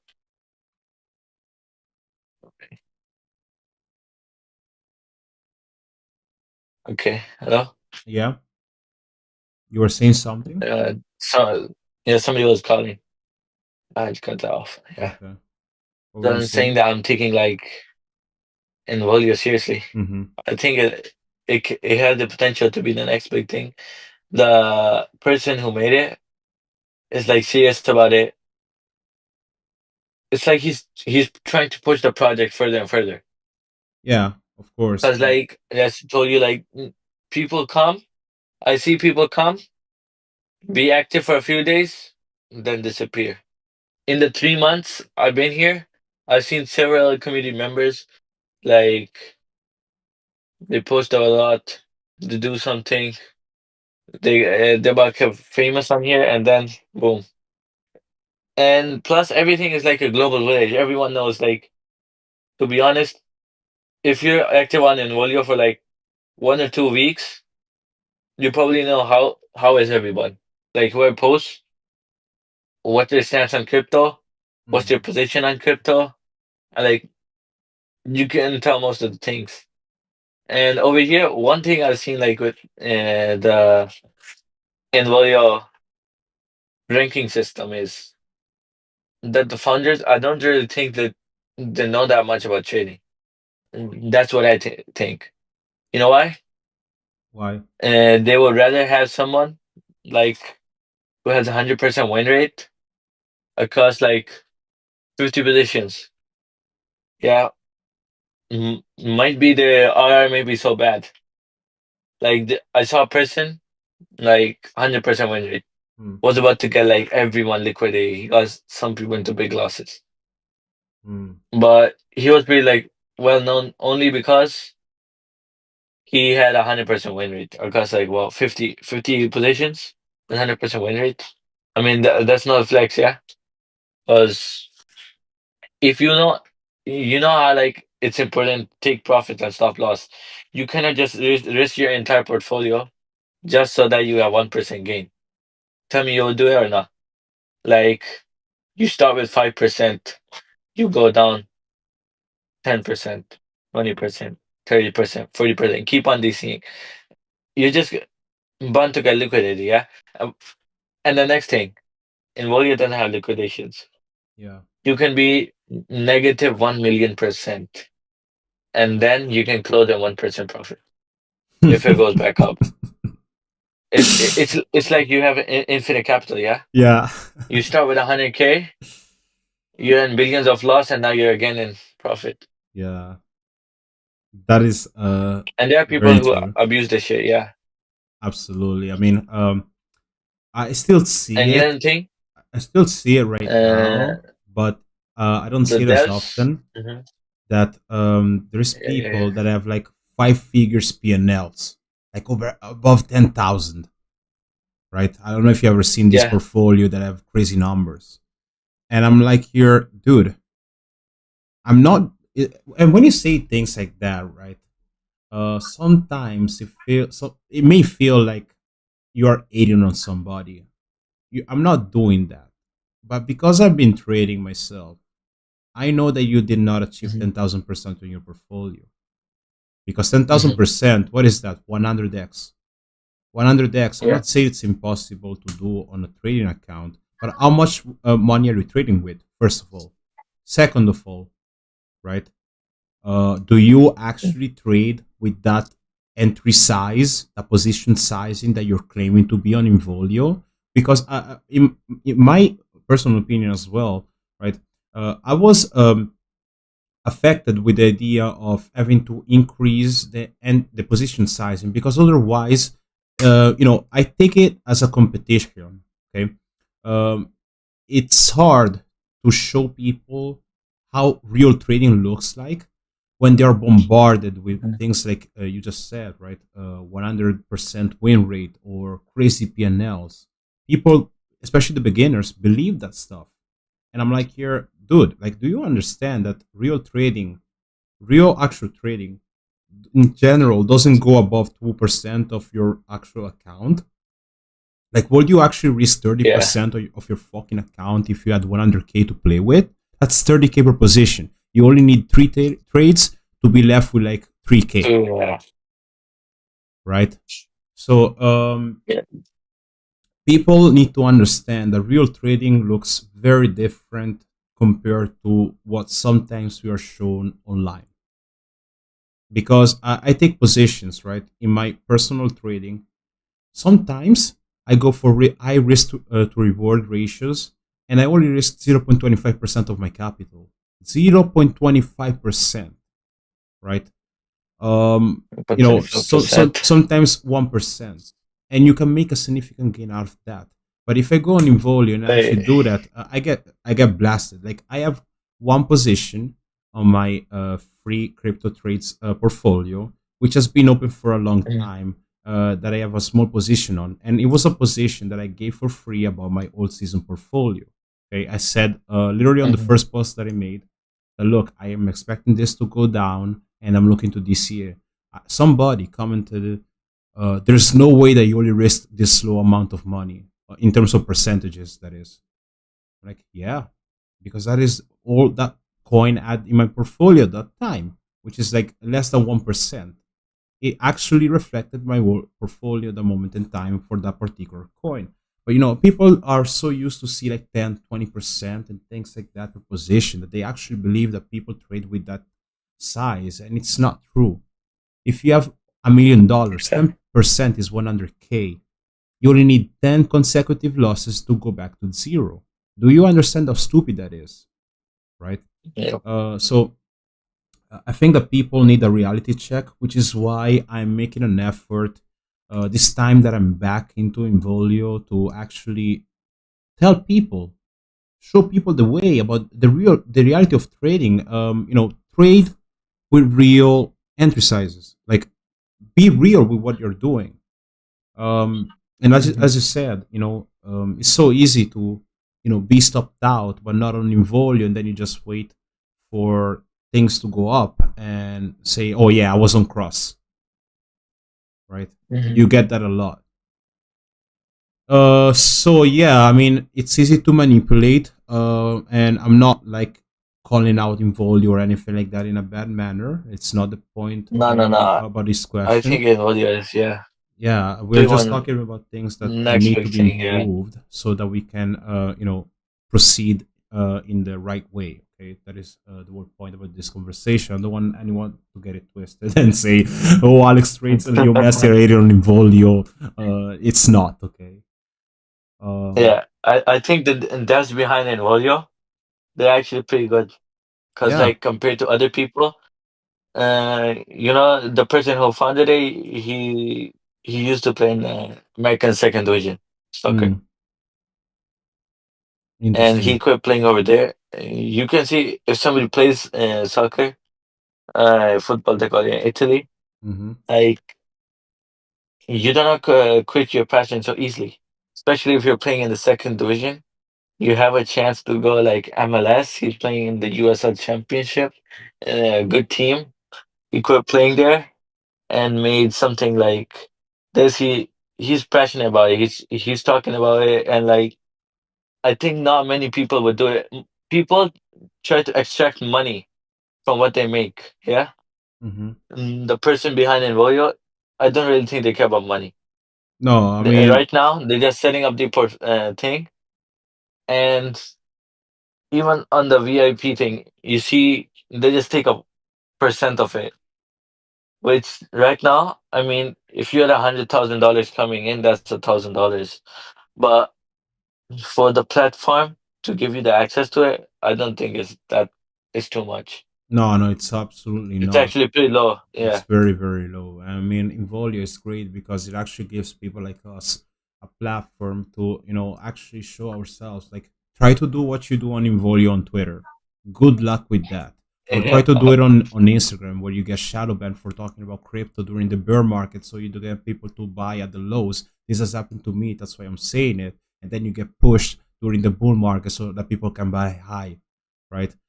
That's why I'm I'm so bullish on Involio, because it actually allows normal people to have an actual platform, Yeah. and you get to Cause like, discover people that know what they're talking about, but on other platforms you will have never heard of, right? yeah, I think if you're like a crypto influencer, let's say for me, what I've seen, 100,000 followers on Instagram, Mm, right?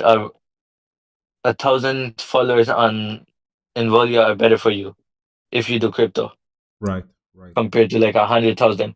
First of all, Instagram has bots, a lot Mm, of bots. I can buy you 100,000 followers right now for like what, $800, $700. But like on Involio, the people following you are genuinely people who like are interested in crypto. right. True. Yeah, so like you are surrounded by like-minded people. It's an investment thing. Yeah, you can shares, stock trades, forex, but I don't really think people come for that. I mean, if they forget about most of the things, focus mainly on crypto, and like just do a couple of these changes, I see like this going pretty famous. They're making a decentralized exchange in it, and like decentralized. without KYC and leverage trades, we don't see that often. Yeah, on No. MEXC they used to do it. You know what's MEXC known for? Yeah, yeah. Destabilizing the internet connection to liquidate you on purpose. Dude, don't even get me started. Did you know that if you Mhm. go on my chart, right, there was this particular Mhm. low that came in for Bitcoin. I think it was the one prior to the all-time high. I think it was 67K. It doesn't really Yeah, matter. yeah, yeah. I managed to pick the low on MEXC Hmm. and I calculated the leverage because what I do is I use the calculator. Essentially, what I do is to get the highest leverage I can use, and this is a trick for anybody that is listening. I use the long or short position tool on TradingView. I place my Hmm. entry, my stop, right? Then here you get a percentage on the stop loss. It calculates the entry price and the stop loss, and it gives you the percentage. If you do 100 divided by that value, you get the highest possible leverage you can use on when you're trading. A lot of people don't do this. I think that I'm probably the only one that found out this way, but I could be wrong. But I literally found this out by myself. And then what you do is on the platform you put the value that you're given by the calculator. Okay, using this value, Hmm. you need to make sure that the liquidation price is actually respecting your overall stop loss. This way, you're allowed Yeah. to trade on isolated. Very important that you follow this step on isolated with the highest possible leverage. Uh, what what you're risking essentially the same amount of money that you were at risk normally. Okay, you're just using the highest possible Mhm. leverage you can use, and you're losing the same amount of money that you were willing to lose in the first place. Okay, so long story short, I do this approach. I double check that my liquidation is actually below my overall stop loss. I kid you not, they Uh-huh. stopped me with a $200 difference on a 200x leverage position. $200 on 200x is huge. That cost me a It's lot from like the bottom. From now the very bottom. MEXC is known for this. Yeah, fraud. Yeah, yeah. They are a fraud. They are a fraud, honestly. That's why What platform do you use, by the way? I use Kraken for my spot. Kraken is my safest Hmm. exchange. This is my number one pick. Kraken Then, works in Europe. yeah, Kraken is Uh, mostly used by Europeans, I think. yeah. So I I use thought it that was as my only for like main. US. Yeah. Nah, nah. Hmm. Um, for futures, I use Bybit and sometimes MEXC, but I'm Okay. gravitating more outside of MEXC because I don't want to have anything to do with them anymore. And I do have Mhm. some spot coins on MEXC as well. So it's mainly these three exchanges. Uh, how big is your portfolio? Like higher or lower? Give me a number. Nah, I'm not gonna give you numbers. I don't give numbers to anybody. But what I will say is, um, Wait, another thing though. mm, People, big crypto funded accounts. mm, It's now a thing, yeah? yes. Do you think it's good for people to beginners to open like crypto funded accounts? Because like the shit on this is crazy. Mm. Just to evaluate the account, you are gonna make like 10% with a daily loss limit of 4%. And that's basically it. The like 6% drawdown limit is shit. It doesn't work. So yeah, you got like you cannot fall below 96,000, and with $100,000 you're gonna make like $10,000 What for a what beginner. what Ha- platform is that? What platform is that? Is that Crypto Fund Trader? No, Which one is it's it? breakout prop. Okay, Breakout. Do you ever use the like a prop firm? Yes, I have. Which one? I actually have accounts with Breakout right now and FTMO that I personally use. FTMO Yes, I have these two for like accounts. crypto.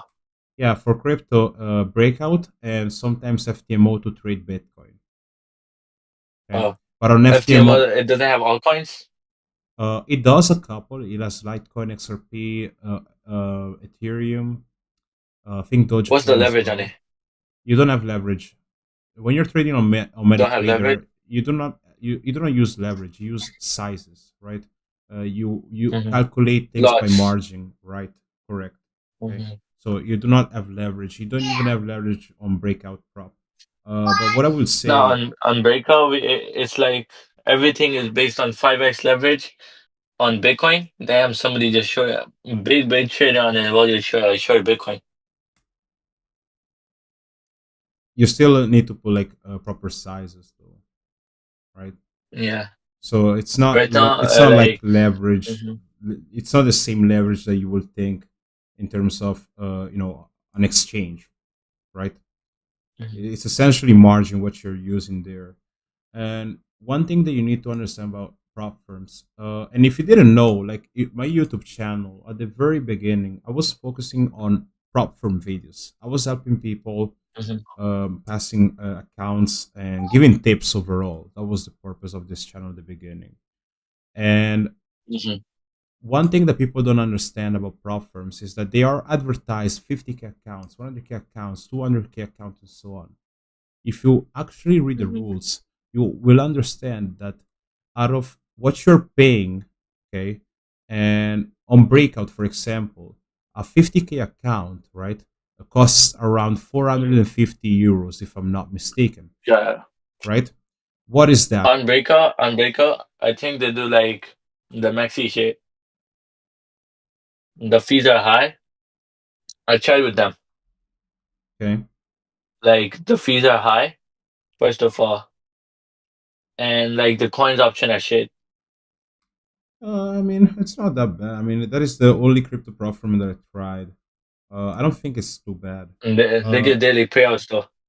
yeah, but the main point of what I was trying to say is that what is the one thing that all these platforms have in common? Like, I made that example Mm, with Breakout. 50K account costs 450 euros. What is that? That is 10 mhm. times less, right?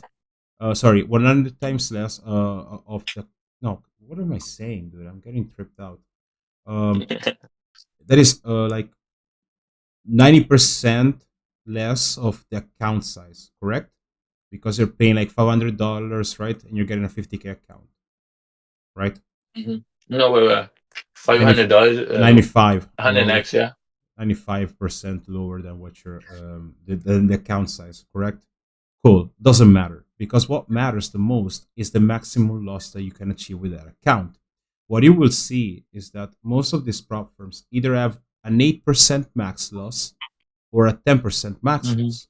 What does that mean? Hmm. That if you have a 50K account, that you can only afford to lose 5K if it's 10%, right?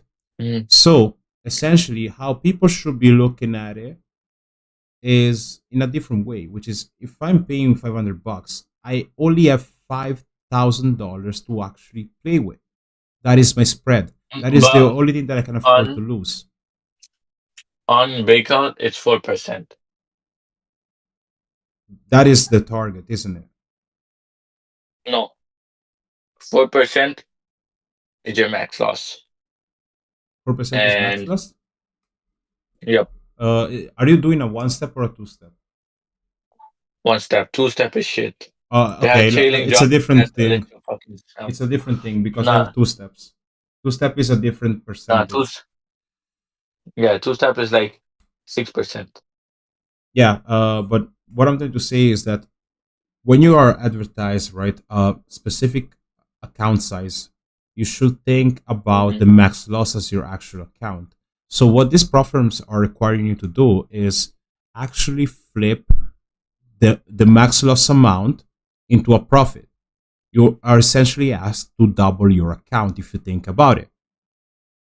I'm not saying take 50K to 100K. That is not the point. If your only account, right, the money that you can actually afford to trade with is your max loss capital and you're asked to double it, well, essentially you are asking me to double that account. How do you do that? Mm-hmm. You need to do that by risking a low amount of money and going for high risk reward setups that end up paying you a lot more than you're going to lose, essentially speaking. So prop firms, Mm-hmm. they play with this trick where they make you feel like you're trading with this big account, but it's not a big account. It's really not. And the only reason why I have FTMO and breakout is to teach people what it means to have risk management.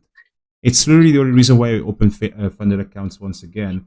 At the beginning, I was trading with a bunch of these. Like I was on my funded FX, I was on my what was that uh, prop firm, the funded trader before it collapsed, right? I was everywhere, dude. I was doing all of this stuff.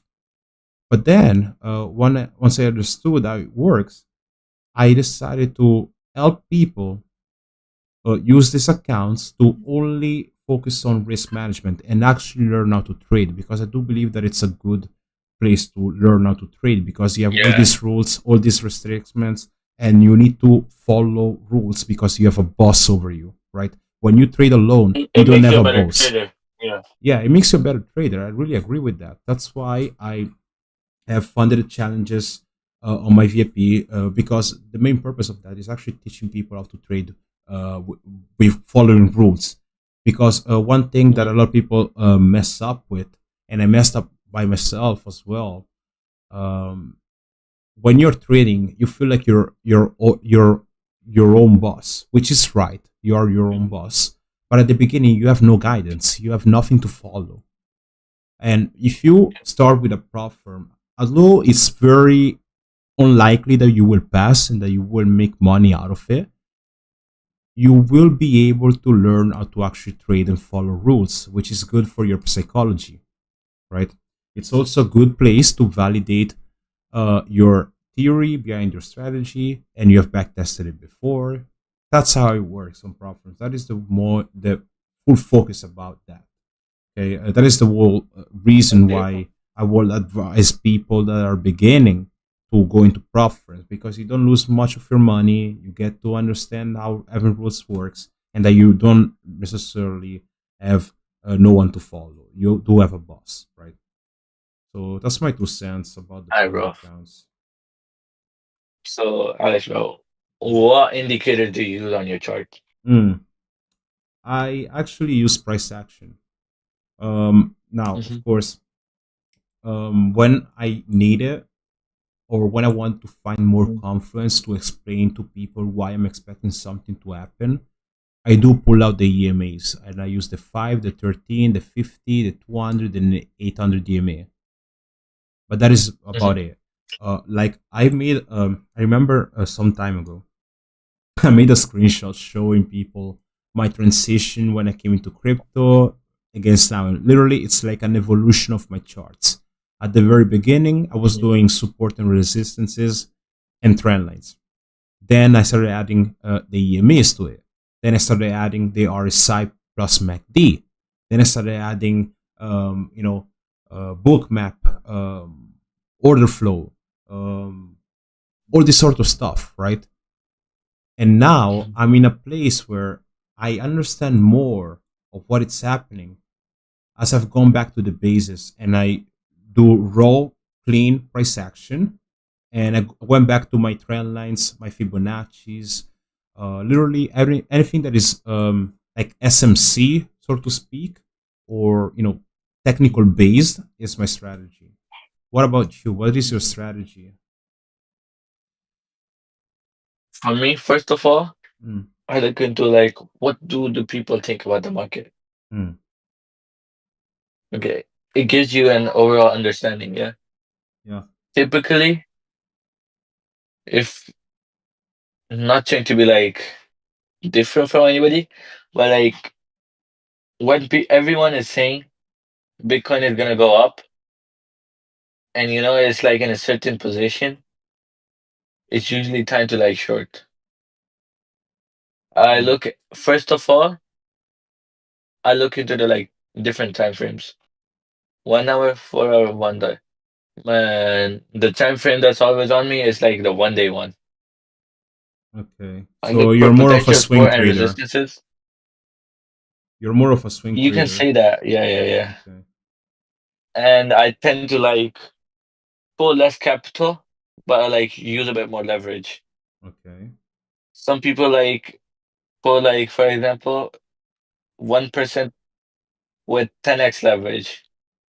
Yeah, that's the thing I do. My RR is usually like if I can take like a 20% drawdown, I'm gonna make like 80% on that trade. Like you can say 1 to 4. Yeah, 4 to 1. Yeah, yeah. Yeah, yeah, yeah. So you have a risk. Because You have a fixed risk to yeah, reward ratio. yeah. People they trade on like trading view, yeah. Mm, Yeah, as you said, open and long position, short position. That's pretty typical. I don't do that. mm, I just go open a position. Uh, we I know all the liquid depends like on what position is it like swing trade is it short term trade based on what is that trade, yeah. Because like Feds are gonna cut rates. Is Bitcoin gonna go up in the short term? Yes. How is Bitcoin overall though? That way we get an entry, yeah. For example, right now they cut the rates before that. And let me show you. It was actually a pretty good trade. Uh, Bitcoin went to 64K just because of like Jerome Powell's speech, yeah. yeah. And 2 days later, it crashed 57K, 56. It went from there to 52K before like it never went to 52K after that again. Mm. So like I look into some of the news, like some of the support and resistance. Look out for potential like patterns in the chart. But mostly, what is a chart? It's Is just a historical record of the prices. mm-hmm. Right now, we're doing every line marks like the head, the tail, like where it starts, the wicks, yeah, the candlesticks. They're telling us on this specific point, the price went from here to here. These were the highs, these were the lows. It opened here, closed here. Like what happens, yeah? But it's not always the same thing that's happening. You try to use patterns, but that doesn't happen. Like trading isn't just like about these lines and patterns. It's more about what people do in the market. It's Right. like how the market correlates to other things. We're just essentially finding out like what's the RSI like overbought, oversold is basically what we're saying about after saying that so many people bought this coin. You know what? I should sell it. Mm. So you These are you the like the technicals, yeah. you're more like of a social trader that kind of looks at the situation, that makes his own understanding of it, and you're also a contrarian, which is where we tend to meet, because I also tend to be a contrarian myself, and I tend to do the opposite of what most people have done. And it seems to me like this is where you find your sweet spot. So it kind of looks like you don't have a technical strategy, but it's more of like I a social strategy, so to speak. Because as you said before, what first is a of all, chart? um, What is a chart? Chart is a reflection of the human psychology and yeah. emotions reflected on a chart, right? Yes, there is a technical degree, sorry, a degree that is technical, which is liquidity seeking and all things like that, sure, but it's also a reflection of the human emotion and their behavior. So go ahead, continue what you were going to say. So it's not only me that's trading. First of all, Mm, the partner with me, he's my cousin. He does like advanced TA. He's been in the business for quite a long time. He used to be a stock trader. He does TA, like technical analysis, like that. Elliott TV, I can do Elliott TV myself, but I prefer those. Like you see, based on what the market is, the technicals tell you based on what that history will repeat itself. That kind of scenario, yeah. yeah, makes sense. But the way I tend to see things is like this can happen, but this is already happening. This can happen, but this is already happening. There's something that can happen, and there's something that is happening. And then if I can like explain to you properly, Yeah, no, it makes sense. It makes sense. Because you're kind yeah. of envisioning what needs to happen next as well, but you also correlate it to what is happening right now. which is a very good approach, I must say, because it's very similar to what I do. And, of course, I use technicals, but I also like to look at things from an outside perspective, outside of the charts. As we did before, we looked at the interest rates. This is something that you don't necessarily look on the Bitcoin chart, but it's, however, Hmm. also affected. Like when I do my analysis, I'm not going to cover Hmm. everything that I do, but I look at things such as futures, and I'm not talking about crypto futures. I'm talking about the futures of the of forex. I'm talking about Hmm. bonds, U.S. government bonds, Hmm. right? I look at gold. I look at the DXY. I look at all these other things that don't necessarily have to do with crypto, but that are somehow correlated. Like I Yeah. start every single weekly outlook that I start in VIP starts with gold. It starts with all these Hmm. assets that are not necessarily in crypto for this particular reason. Because we need to understand how the economy is doing as a whole to justify our expectations in crypto. It is very important that you do that. And Hmm. I'm very happy to see that you are actually doing in your own way pretty much what I'm doing. You need to do this, in my personal opinion. I'm not saying that my strategy is the best. That is not the point. But I do believe that understanding the overall picture is what gives you the better edge, right? Hmm. So, guys, I think that this was a great podcast to start with. So, I'm just gonna It's pretty late in Italy, yeah? yeah, I mean Was 3:30. it's 3:30, dude. 3 fucking 30. Yeah. So Is it even worth sleeping at the moment? No, you gotta sleep here. yeah, I'm gonna go to bed, dude. But I really 12 enjoyed this. hours. Oh, I Me don't too, know. man. Oh no, my phone went off there. I don't know. I'll try to But sleep. Go to bed early. Well, early. in the short term, where do you see Bitcoin? uh, Short term. Yeah. Um, And like tomorrow, where do you see Bitcoin tomorrow? uh, that's a nice question because tomorrow we have high volatility incoming. We have high Like, volatility news, right? So mhm. I kind of want to see what Bitcoin does prior to that event. We have So um, like, it gave you a rough estimate. well, it's inside of a range between 79.6 to 90K. It's a range. We didn't hit 90K just yet. Um, and now we are in Asia. Asian session is usually consolidates after an expansion. Therefore, I'm not gonna be. Um, I don't know. It really depends if And we 90K or not for tomorrow. Dogecoin is very, very, very overbought right now. For some of the like 6 people watching right now, do you recommend like reckon shorting Dogecoin 0.35? Rejected its resistance multiple times, but it shows the fact that it's trying to break out. But given the fact that in the past 1 week it's gone nearly for 150%. Hmm. So Can it do you go think higher? it's gonna have a like potential crash or no? I don't think a crash just yet. I don't think that is the case just yet, but for the simple reason that I think that we still need to install the idea of a continuation higher and old season in the cards. Until you get people to truly believe that we are in old season, I don't think that we will see a crash, which is why I'm not going short on Mhm. Bitcoin in the first place.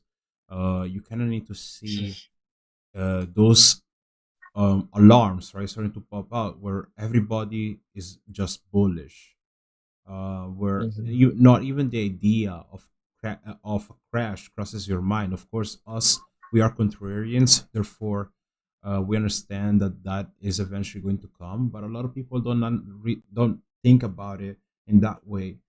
So I kind of want to wait to see people continuing buying rather than selling and using that as my advantage. I can then say, well, I think that we could correct soon.